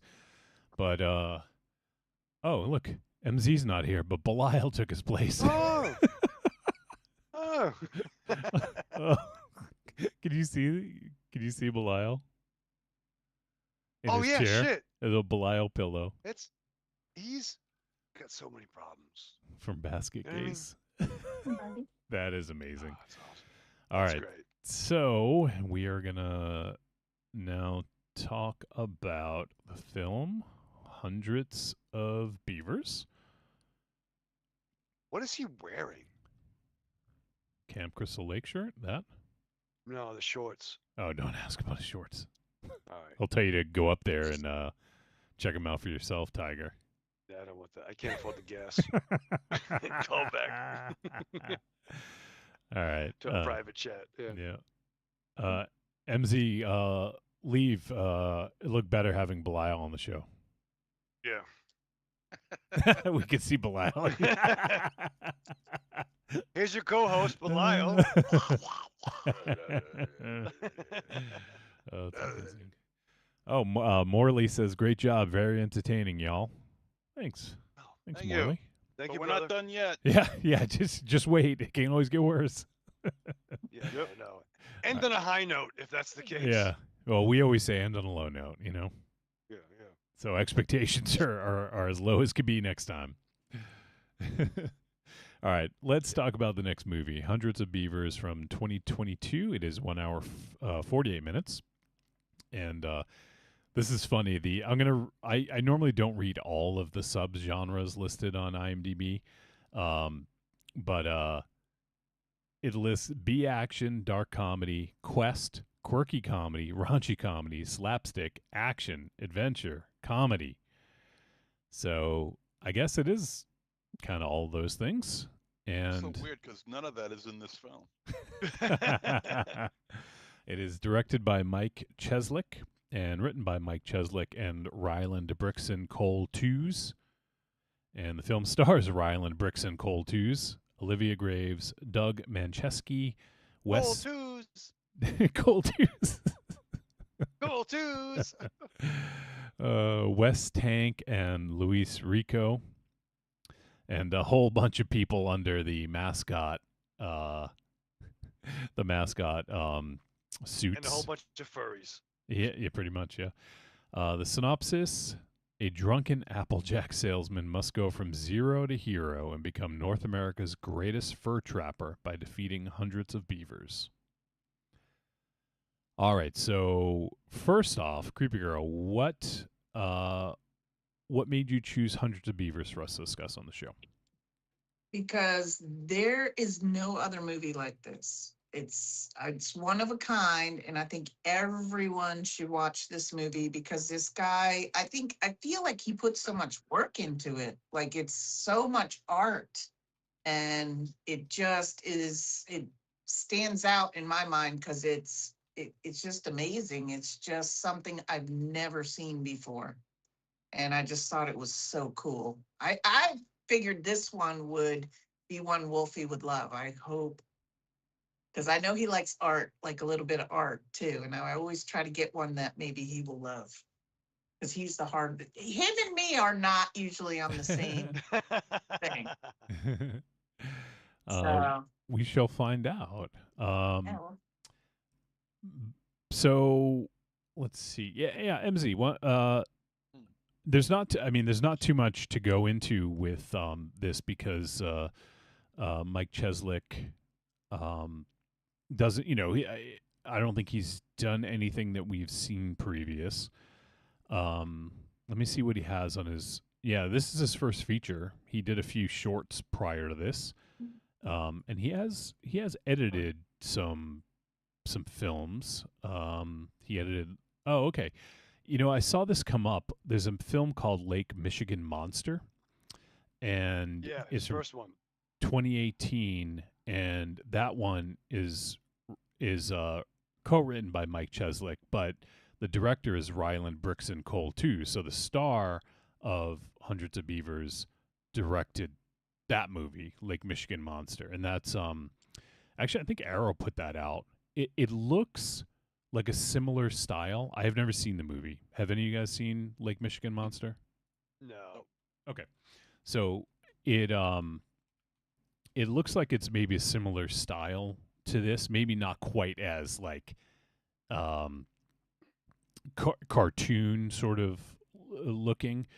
But yeah, apparently that one's got some horror elements to it. There's a little Lovecraftian sort of bent to it. So that one could be fun.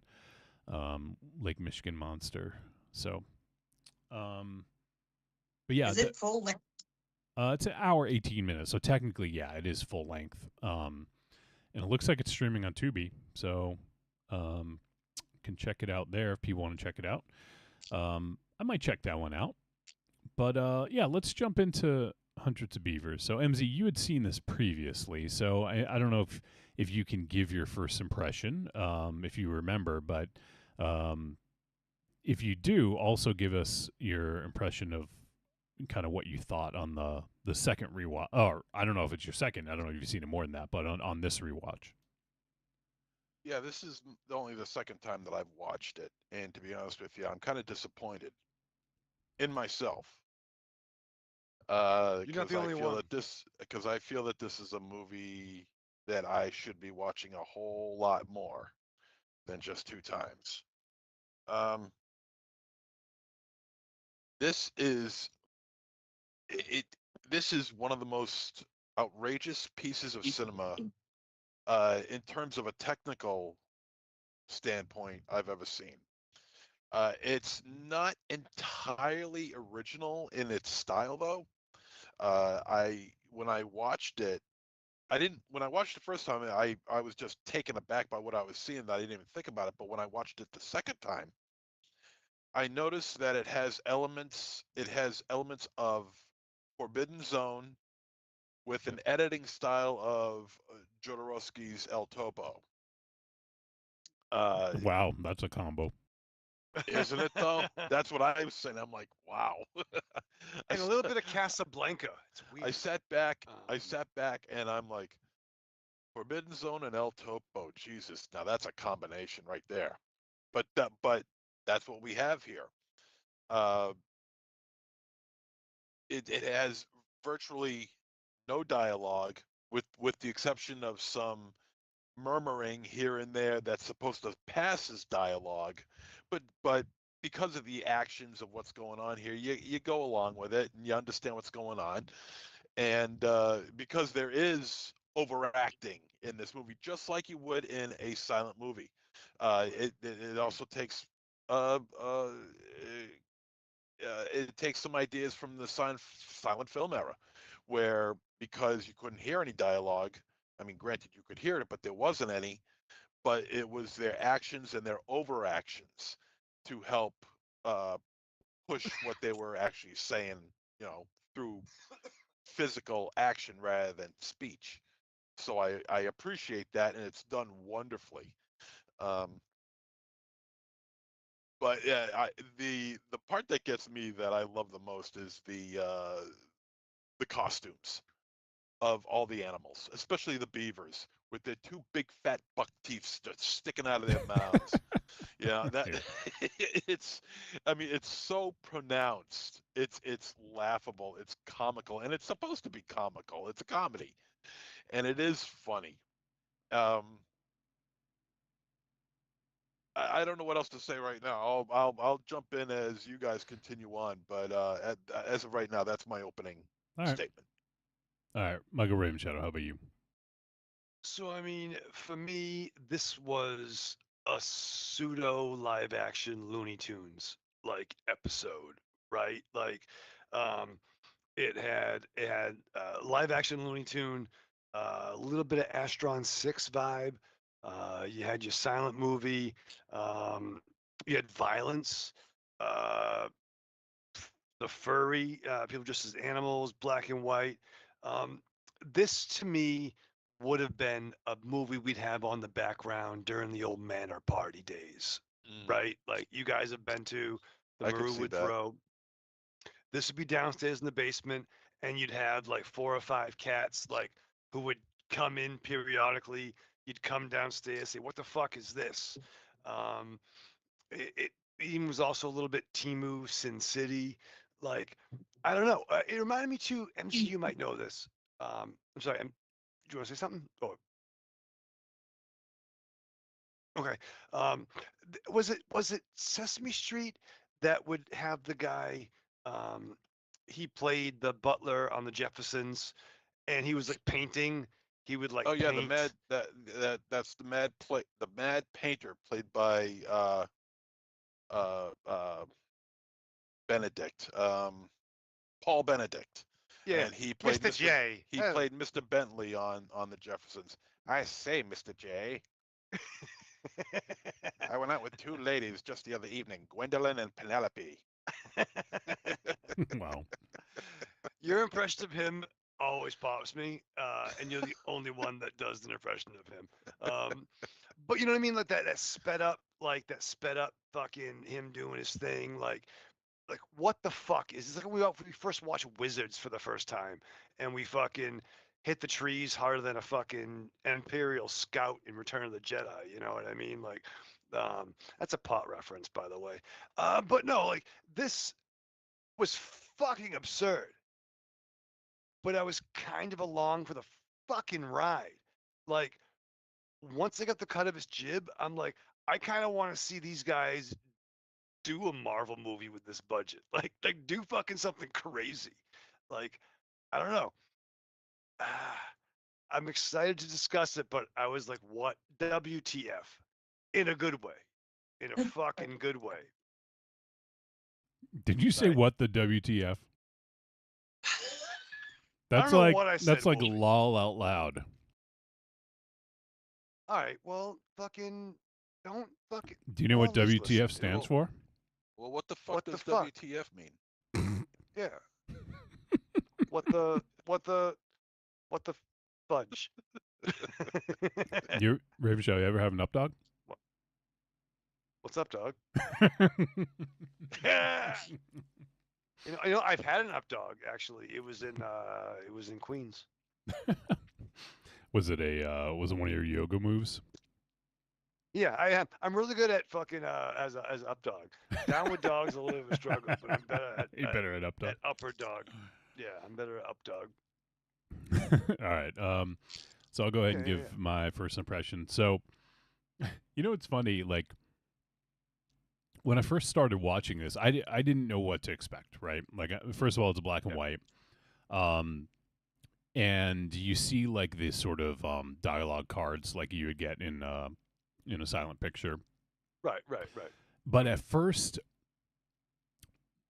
I kind of did a little bit of a 180. At first, I was kind of like, this is just so weird. Like what are they trying to do with this? Why does it look so wacky? And then like it took a bit to sort of get a feel for it. It's almost like when you put your, like, let's say you're going to go swimming in the ocean, you put your foot in the water and it's fucking freezing and you're like, I am not going in that. But then you sort of like put your foot in it and it sort of starts, now it's, it doesn't feel as cold. And then you can kind of be, all right, well, I'm just going to go for it. And I'm just going to go in. Yeah. And then you jump in. And the then girls go in, you're like, fuck it, I'm just going to go in. Yeah. And then you're fine. That's kind of what happened with this. Like at first I was kind of like, what the fuck? Like this is just, it's just so fucking bizarre. Like I felt like they were trying to be bizarre to just be bizarre. But then like the more you see, the more you get kind of the, and I don't want to diminish it by calling it a gimmick, but you get what they're doing. It is right. This is, I think you guys called out some good ones, like Forbidden Zone. Absolutely. I'm getting a little bit of Forbidden Zone. I'm getting a little bit of Cannibal the Musical. Yes. Yep. So I was going to say Cannibal the Musical and that sketch from Kids in the Hall where they were the trappers, but they were in an office. Oh, yeah. And they would like, Alouette, Jolie Alouette, and they would knock a businessman out and take their suits. Yeah. And they'd be like, oh, we have a what's a suit company? Izod. We have a Chess King. Yeah. We have a Izod. Yeah. Armani. I don't know why they're Spanish French trappers. That's weird. I don't either. So, but once I kind of dipped my toe in a little bit, got a feel for what they were doing. It was about the time I think where he's trying to he's like trying to get those bunnies. He creates like the big giant snow carrot. Yeah. I think that was the point at which I was like, okay, I kind of get the cut of this movie's jib. I kind of understand what it's going for now. How about when he made the sexy bunnies? Yeah. That was some Bugs Bunny shit right there, dude. That was like some fucking holding the bras. Yeah. Right? So this is totally like all those things that we've just mentioned. I would also say Buster Keaton. You guys mentioned, Silent Era. So definitely some Buster Keaton going on here. And also, what was the other thing I was going to say now? But it also plays like a video game. Yeah. Oh, with the very Zelda. Yeah. Zelda 1, original Zelda. Yeah, like the map power and up. things like Yeah. that. Yeah, the power ups. And the quest. It's like a quest. It's one giant quest. Bunny heads times 10, 11, 12, whatever. Yeah. Right. Yeah. The multipliers. And so it's almost like once you get a feel for what's going on and we get to the main narrative of it, it almost feels like it's a video game. He's like doing a quest, So I feel like once that happened and he met, the merchant and his daughter, like I feel like that it kind of at that point, that's when I sort of had a feel for what the movie was. And I felt like I could enjoy it a little bit more. At the beginning, it was kind of jarring to see all these different techniques, to create this sort of like cartoon, live action hybrid. And it is clearly they don't have a huge budget, and that's why they were limited to what they could do. So part of it was almost like it walks that line between really kind of like hokey because of some of the things that they've used, but then also it's sort of on the other side becomes almost endearing and funny to see, like, for instance, there's like the fish. It was like a yarn. It was like a fish made of yarn, like swimming underneath, and he's trying to catch a fish, and like Staying up on his fingers. yeah, and like it's just at that point, it's just kind of like, okay, I totally get it. Like the artistry, like Or even that block of wood that he rang out. right, yeah. Like like Creepy Girl said, the artistry on display is it's huge. It's pretty impressive what they're able to do with this. But it walks that line between looking cheesy and being ironic, or not ironic per se, but like just leaning into it and being cartoonish, and right, like fucking, like, oh, we are. I think he wanted it to be cartoonish. Though. Absolutely, I yeah, think 100%. Yeah, like Looney Tunes and Game, and they did it on $150,000 budget, and they filmed it like in 12 weeks. I don't know how long the editing took, but 12 weeks to film it. I mean, and it just, everything's so creative. Like even with the little snowmen fishing, and then the sticks would fall out. So we made the snowmen like have muscles so they could hold the stick stronger. Like just little stupid things like that. There were a couple of snow dicks in there, I noticed, represent. October's coming. Like, there was moments like he would sneeze and a big wad of snot would come out of his freeze, nose. Then would frozen. Yeah. And he would just break it off his nose and stab one of the bunnies or one of the beavers with it or something like that. Wildly inventive shit. Wildly It was inventive. great. The him trying to get the eggs and the fucking icicles, like it reminded me of throwing icicles at my grandparents. I don't know. At your grandparents? You threw icicles at your grandparents? Fucking trying to I kill already him? have that transformer. I love the part with the baby bunnies when he sees the baby bunnies and he's like, "Aw," and then he's cooking them. Yeah.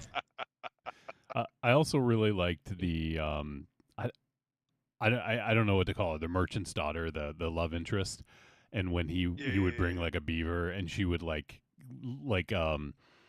what's the word, like dissect it or whatever, like like cut it up, skin it. Strap it. I thought that was really funny. Well, I mean, obviously it's clearly fake. Like it's like a guy in a suit, but like it's funny to see like how they did all that. I thought that was really clever and pretty funny. Yeah, they would cut.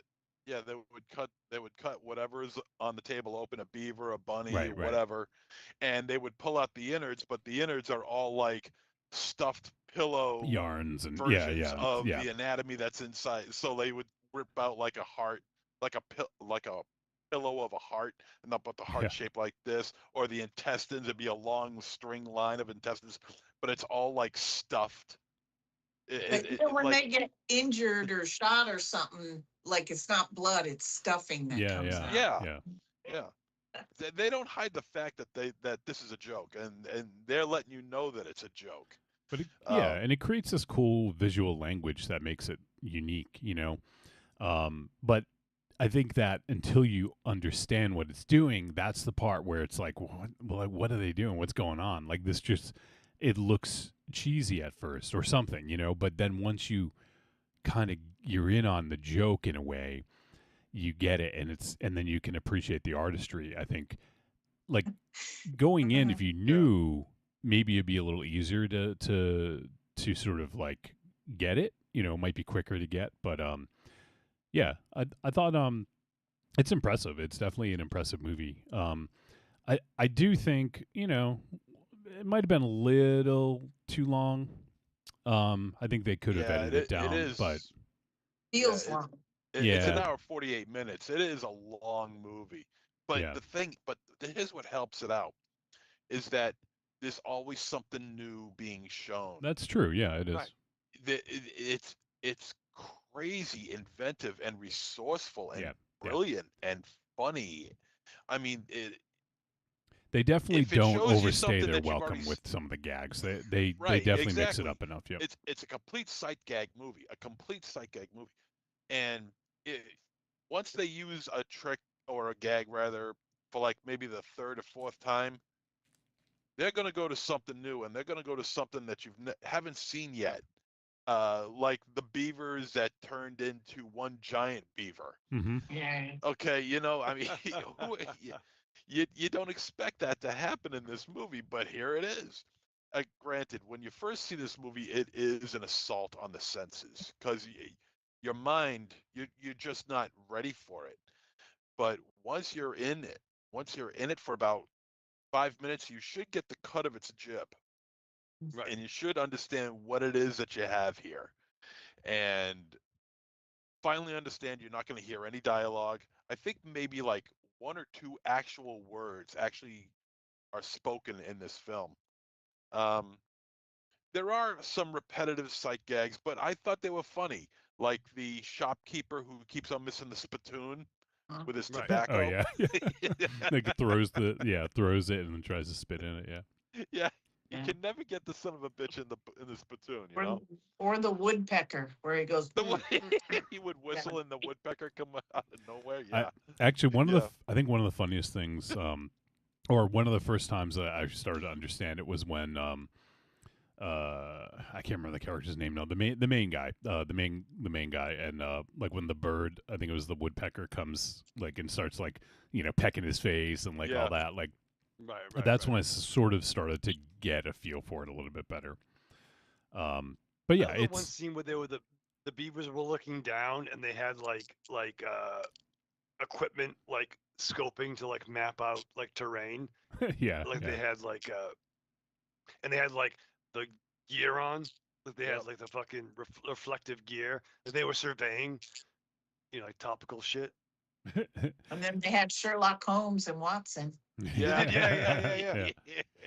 I think also there's some really inventive scenes. I liked when they were climbing the trees. Like I thought the way they filmed that was really smart. The There's eyes in the darkness. yeah, Like the yeah, Scooby-Doo yeah, eyes. yeah. They're just really inventive with they the were way they like- filmed. They took like a small budget and just using sort of the wilderness and made some really interesting sets out of it. By just kind of camera trickery, I guess. Yeah, And his you- traps were really creative, like the different types of traps and how he Right, there's- trapped, and when he got pulled out of the wolf's den and stuff, the different ways he did that. Yeah. And he tied in that, into it. Yeah. Yeah, it's cool how they integrate like what our main actor is doing on stage or in front of a green screen Yeah. to what's to like a real live background, and it's really cool. It's like I said, it's an assault on the senses. It really gets to you after a while, and I mean that in a good way. Just the layering that they do, and like all these beavers that are carrying big piles of big logs, and Right. you right, could right. see that I mean, it's not foolproof. You could see the layering between each pair of beavers that's carrying a log. You could see it, but it's just so wildly inventive that it's hard to ignore. This movie has a big cult following. Uh, Vinegar I believe it, yeah. Syndrome released this on Blu-ray, Oh. I think late last year, and it sold out in like 2 hours. And it has Wow. like the slipcover for it is completely made of wood. Oh, wow. That's pretty cool. Yeah, That's awesome. yeah, and it was completely sold out.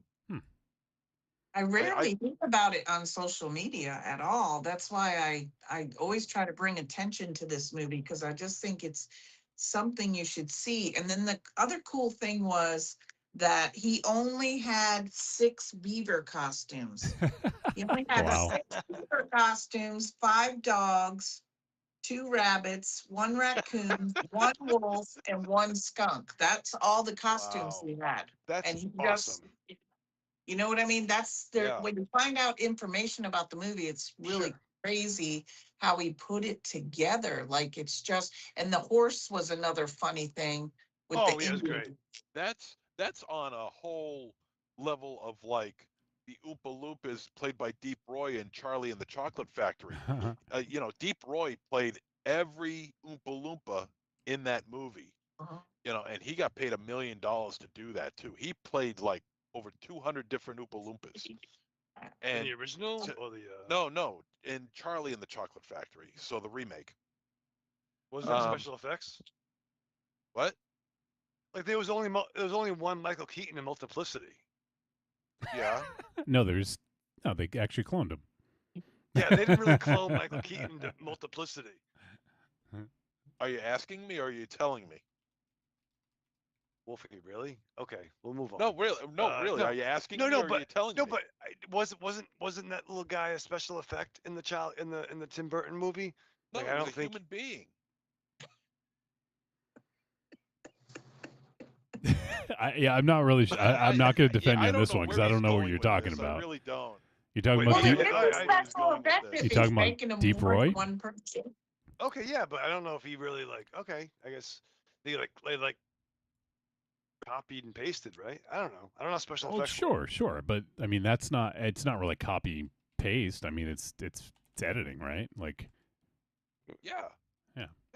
But like I'm saying, this is like that, like the Deep Roy character of the Oompa Loompa in Charlie and the Chocolate Factory. He played multiple roles of the same character, and and it was all spliced and edited together, and that's what they did here. You said they had only 2 beaver costumes.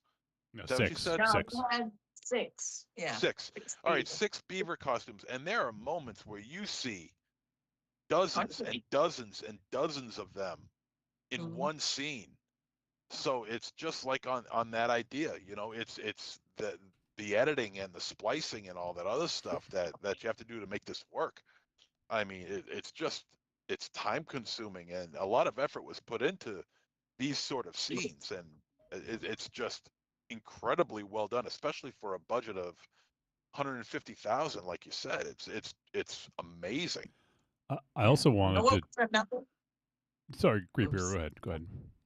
well, I was just going to say another like smart little thing they did that I thought was cool was with the dogs when they were playing cards. Like they were playing games that 6 dogs could play, then 4 dogs, and then at the end he's playing solitaire.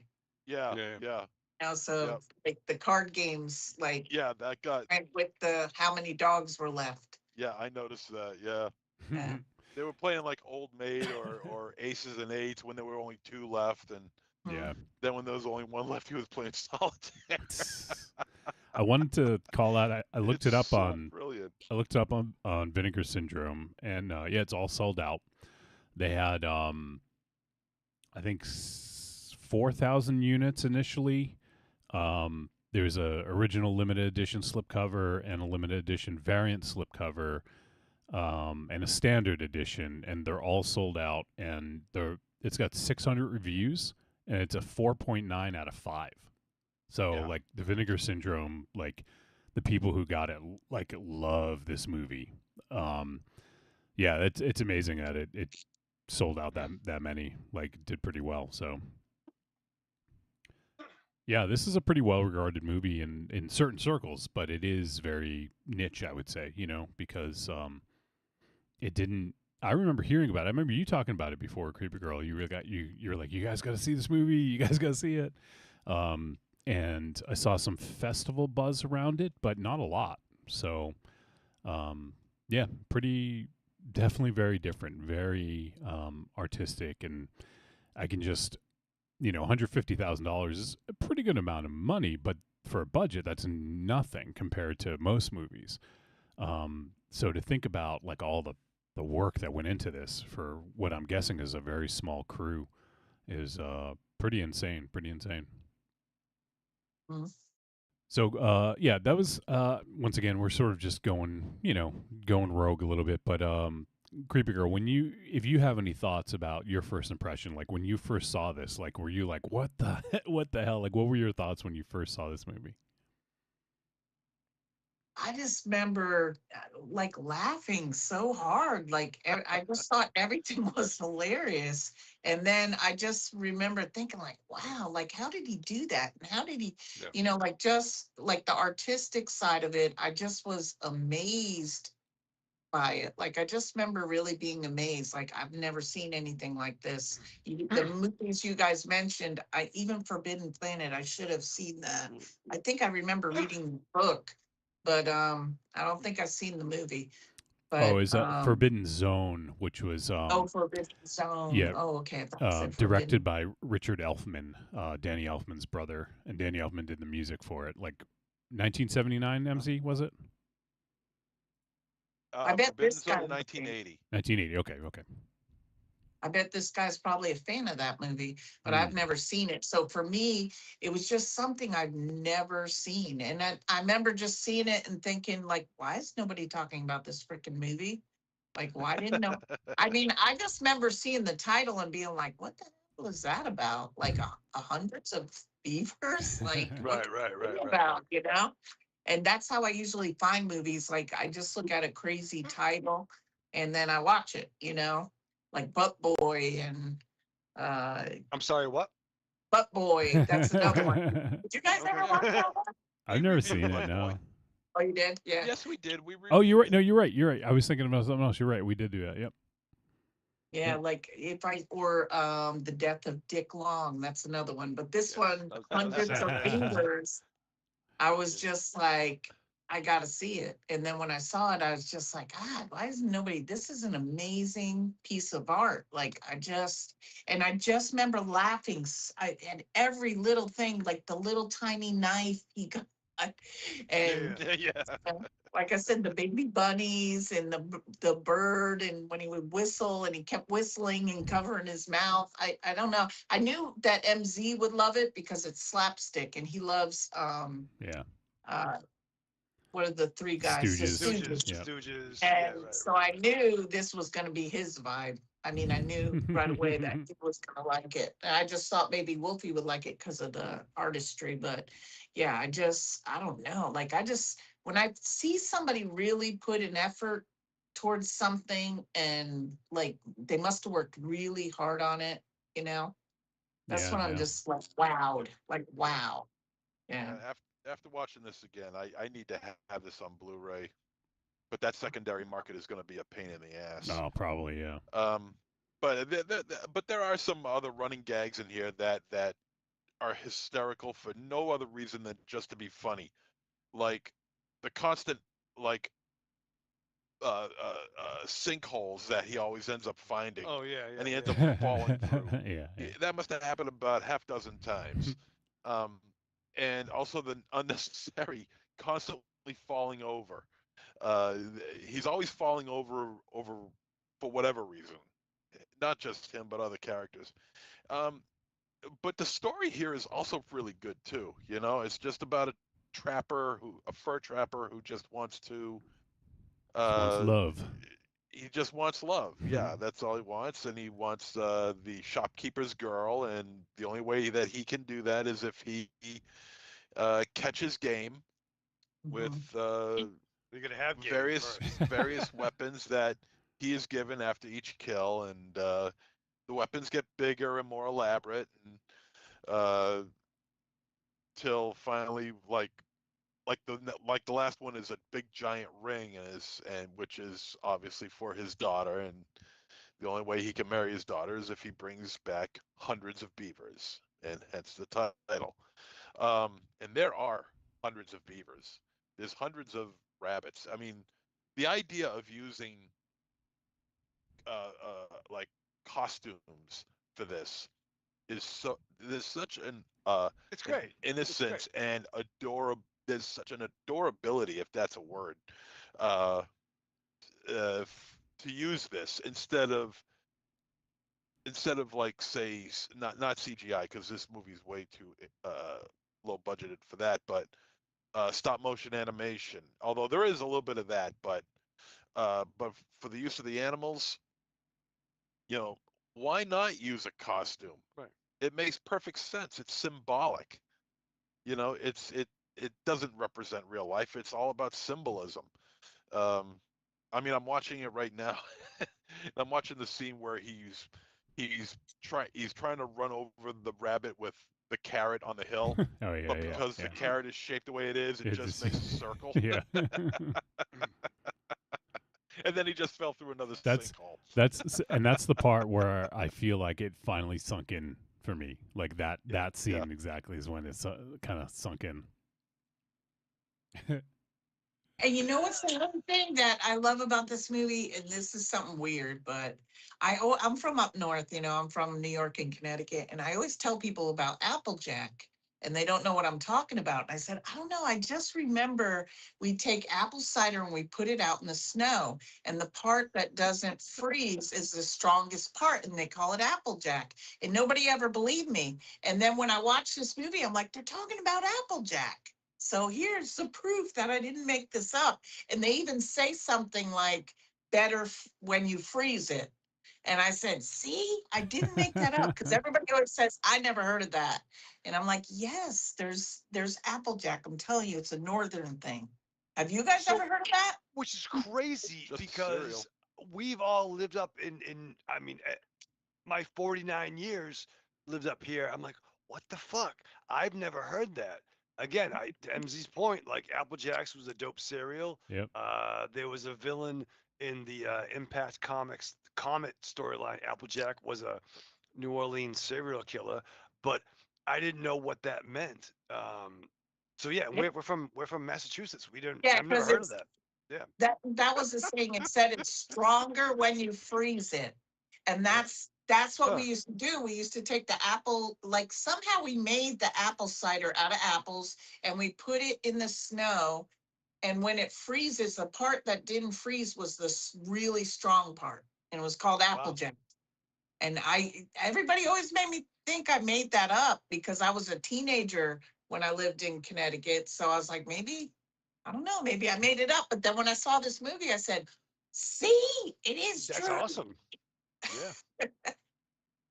And then I wondered if this movie was going to be about alcoholism, because I almost felt like, he was this big alcoholic, and then something changed his life and he fell in love and he had to make that decision inside the big beaver den, like to drink the apple cider or not. But it's really not. It's just a comedy. And it's made to look like a video game and Looney Tunes and slapstick and all that. And that's what it is. Yeah. And there are definitely some twists and in the story too. It's not super straightforward, which I appreciated as well. Yeah, the whole thing inside the beaver den was like a whole other. And when it was just like a video game when he was on the log and he had to go right. Yeah. Then he had to beat the crap out of all of them, and it's just funny. It was so funny when he first encountered the beavers and they kept beating the crap out of him. Like he would go after them because he finally figured out they're the ones that destroyed his Applejack business. Oh, then he'd go after him. I love when he was sliding down and they were carrying the fucking log, and he just clipped that one cat. Yeah, like his beaver. Like I just saw that scene like 2 minutes ago. Yeah. And then they're all just kicking and beating him up every time. Yeah. It's so stupid, but you're like fucking like, what's gonna happen? Like fucking fuck you, rabbit. I know you wonder. It just progresses just like a gamer. He's getting better and better at the game, and he's building better traps, getting bigger weapons, and even showing like what kills each animal, which I didn't understand why poop would attract beavers. I didn't get that part, but they said something about they used castor oil in the movie, but it's actually musk oil or something that attracts the beaver or something, because he poured castor oil on the poop. But yeah. Let's see. Anything else you guys want to bring up about this? Obviously, there's probably a lot we could talk about, but we do have to wrap. Yeah. I can do mine in my closing. Okay. Yeah. All right. Let's head to the verdict then. I'm not going to play the music again. We already played it once, so let's jump right in. MZ, why don't you go ahead and give your verdict for Hundreds of Beavers? It's inventive. It's funny. It's original, although its style is taken from a couple of things that we've discussed already. The video games, El Topo, Forbidden Zone, uh, and other things. It's just, and it's beautifully shot too. I mean, it's really nice and clear. It looks really super good. I think the performances are fun. They had to overact since there's a lack of dialogue. There has to be overaction in order for the story to get across, which I'm fine with. It's violent. Actually, it is quite violent. There's just no blood or gore or anything like that. Any violence that you see,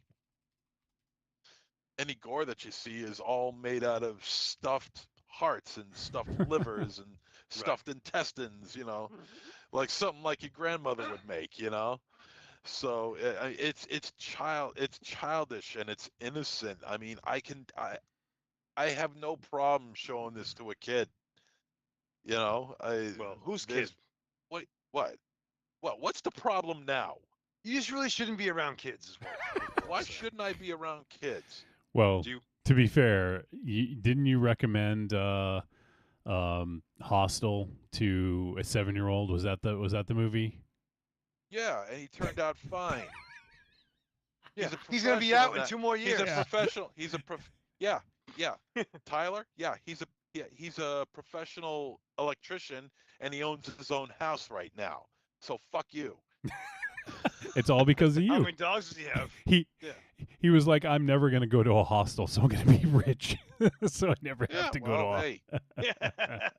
Think of it this way: I saved his life then. Anyway, I have no problem showing this to a kid. A kid would have fun with this movie. Come on, really.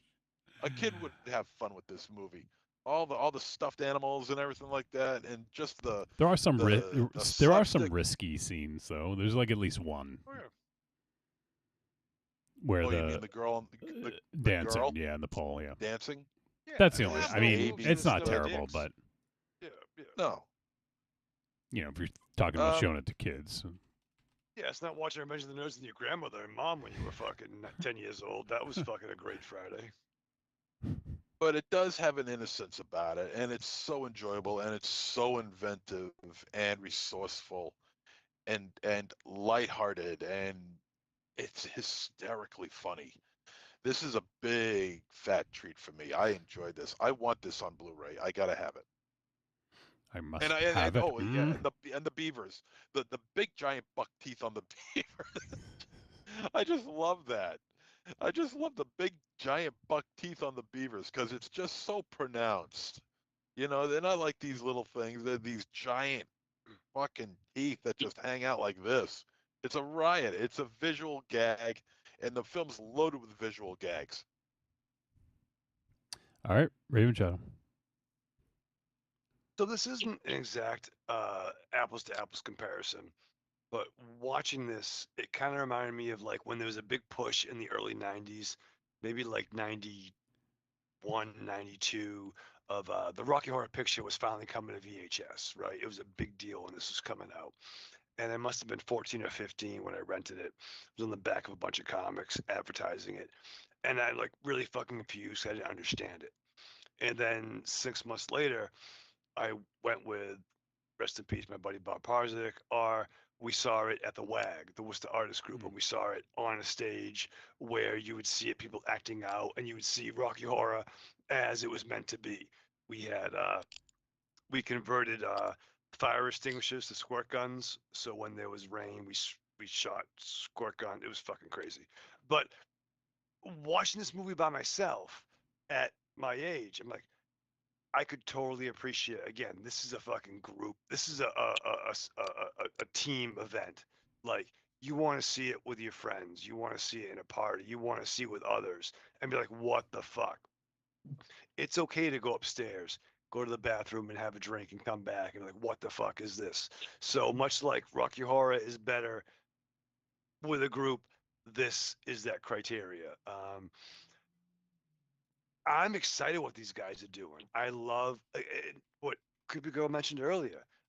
This is fucking absurd, but the artistry of what they did, it made you believe that it was okay for people to be in fucking furry costumes, and you bought into it. I didn't second guess any one of those beavers, and I did that a lot in my real life. But the moral of the story is, this was a fun fucking romp. It's fucking absurd, and part of me wants them to evolve from this and make new movies, and part of me wants them to make 6 more movies like this. And I'm along for the ride. So yeah, this is a super absurd treat. Thank you, Creepy Girl. Yeah. All right. Let's see. For me, yeah, I mean, this is definitely a treat. Just the artistry alone is impressive. Even if I didn't like the movie, it would be hard not to say that this is a treat. But I did enjoy the movie. It, like I said, it did take me a little bit of time to sort of get a feel for what they were doing. But once I did, and I was sort of in on the joke, I feel like sure it moved along at a better pace. And the fucking snowball fucking killed me. Which snowball wasn't there? When he would have a little tiny ball in one scene, and then it'd be off camera, and it'd be giant, and it would fucking roll down like he was bowling for fucking beavers. Yeah. So kill me, fucking kill me. This it's fun and it's really well made. And if anyone's looking for a live action cartoon, I mean, I can't even think of anything that would be better than this for that. Like legit, like that Acme movie's finally coming out, like Warner Brothers versus Acme or whatever. Warner Brothers, yeah. Oh yeah, I saw that. Wile versus Coyote. Yeah. Right. I'm like, yo, this fucking movie did the fucking. Don't even come out, dude. Get the fucking tax write-off, dog. This is the fucking shit you want to fucking watch, right here. Does that mean they're going to release Batwoman next? No. Or was it Batgirl or Batwoman? I forget. It was Batgirl. Batgirl. Okay, not Batwoman. That's right. Yeah. So yeah, I mean, this is definitely. I think if people are looking for like a cult classic, I mean, this is that kind of film. You know, it didn't get a lot of talk. And it's the kind that probably people will talk about in a couple of years, like, oh, you seen that movie? Like, oh, you got to check it out, you know? So, yeah, it is a treat for me and Creepy Girl to make it official. I think we know, but what is your verdict? 100% treat. Yeah, definitely. It's just something that I think everybody needs to see. I just feel like, I know there'll probably be few people out there that it won't be for them, but if they don't get the comedy, but I just think it's something, it's a once in a lifetime kind of movie. You got to see it. You've not seen this before. Yeah. No. Like you've never seen it before. Like, yep. We have because we're doing the show, but like because we saw everybody else. Yeah, because we saw it, but everybody else hasn't seen it yet. Yeah. Gotta see it. All right, so that's going to wrap up our discussion of Hundreds of Beavers. And let's see. All right, I'm just looking to see. I have a couple movies that I have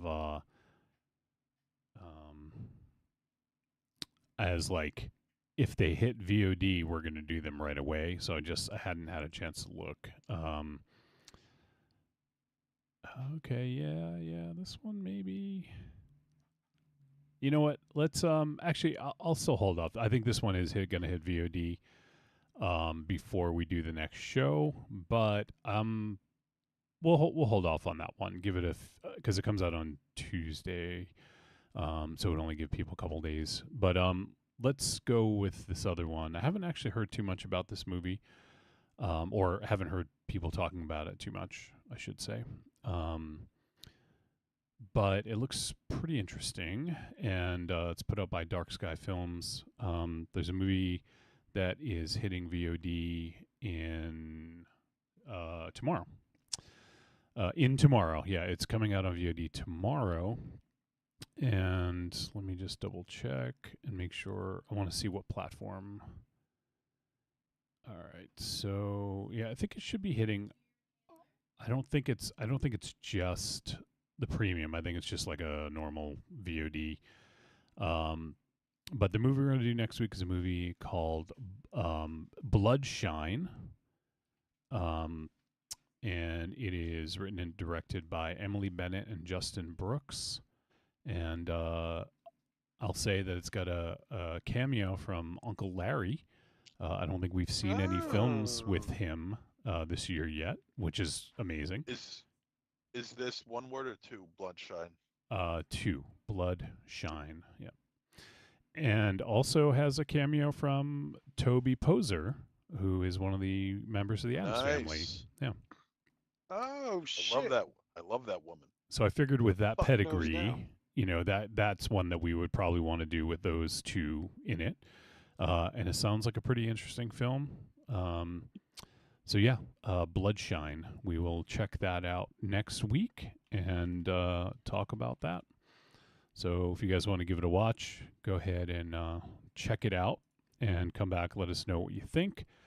You can send us a voice message, and you can send it to podcast@trickortreatradio.com. All right, let me just, speaking of email, I don't think we have any, but let me just double check.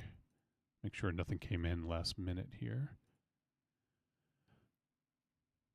All right.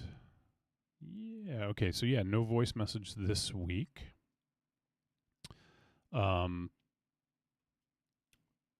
But yeah, so it looks like Bloodshine will be available on like Apple TV, Fandango, Amazon, all those places.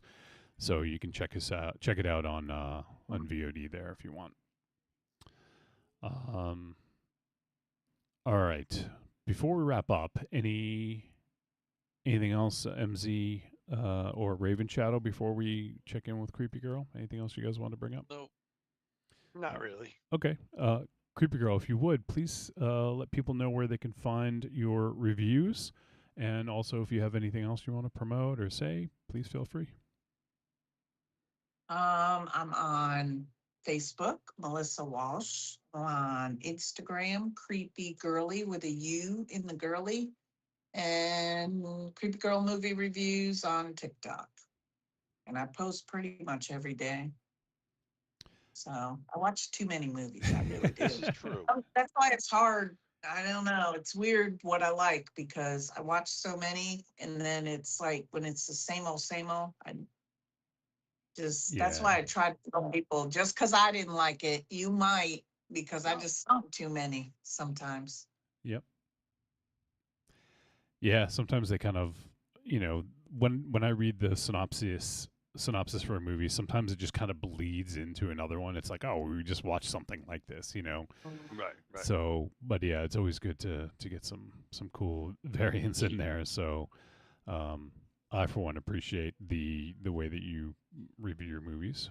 So, all right, that's gonna do it then. So, big thanks to Creepy Girl for coming and hanging out and doing this takeover and being a supporter of ours for so long. Like, Creepy Girl, I would say, like, there was like a time several years ago when we had like a big influx of people. There was like, we talked about like Slagoth brought a bunch of people in, and Creeper Girl also was one of the people that brought a bunch of people in. So we're very thankful for your support and, just in sharing us, and also, for the Patreon support as well. So thank you so much for everything that you've helped us with over the years, and for all the support you provide. And voicemail contributions too. That too, yeah. Total regular. Yeah, killing it. Thank you for all of it. Yeah, absolutely. I always tell people, like, to watch your show is just like, if you're a horror fan or wrestling or comic book, it's just like you're hanging out with them when you watch their show, because they always respond to you, and no other show does that. I mean, I do watch other podcasts sometimes, but you guys are really good at making everybody feel like you're just hanging out with a bunch of friends. That's the best thing about it. Yeah. That's I think probably what we love the most. And again, it was great that we were able to hang out in real life. Granted, it was different days when Mary and I came out, hung out with you. your daughter and grandbaby, and then MC. Like we're friends for real, and you're awesome. So thank you so much for everything you've done. We love you for real. Yeah, absolutely. Yeah. Yeah. All right. Well, that's going to do it for this one. So let's go around the room, say goodbye. Start with MC. All right. Well, thank you again, Creepy Girl, for showing up. We appreciate everything that you do. Big ups. Wait, Big there ups. we go. Yeah, I'll show you, man. This is how Yeah, you do it. that's how it's done. Yeah. Arrivederci, douchebags. All right. Before I go to Raven Shadow, Evil Corny just posted in the chat. He said, tepid treat for Borderline, treat for Beavers. I remember seeing both last year. Cool. Well, thanks for checking in, Corny. Glad to hear what you thought of those. All right, Raven Shadow, say goodbye. Yeah, live fast, love hard, enjoy the guilt. That seemed very anticlimactic. All right, live fast, love hard. Thank you, Creepy Girl, for supporting our Patreon. Yeah, You're that's the best better. in the business. All right, I'm fucking trying.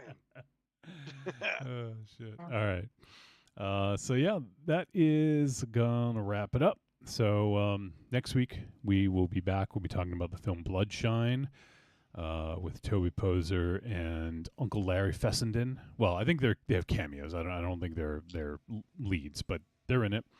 And, yeah, looking forward to checking that one out. We'll be back next week, and we'll be talking about that and all sorts of other stuff. So if you guys want to send a voice message, send it to podcast@trickortreatradio.com. And, hey, if you're new listening or if you haven't done so before, give us a 5-star review on wherever you listen to us. Maybe you tuned in for Creepy Girl. Yeah. Maybe you turned in for Creepy Yeah. Girl, Subscribe. and maybe you want to stick around for all right, shut up. an inferior That's product. it. All right, see you guys next week. All right.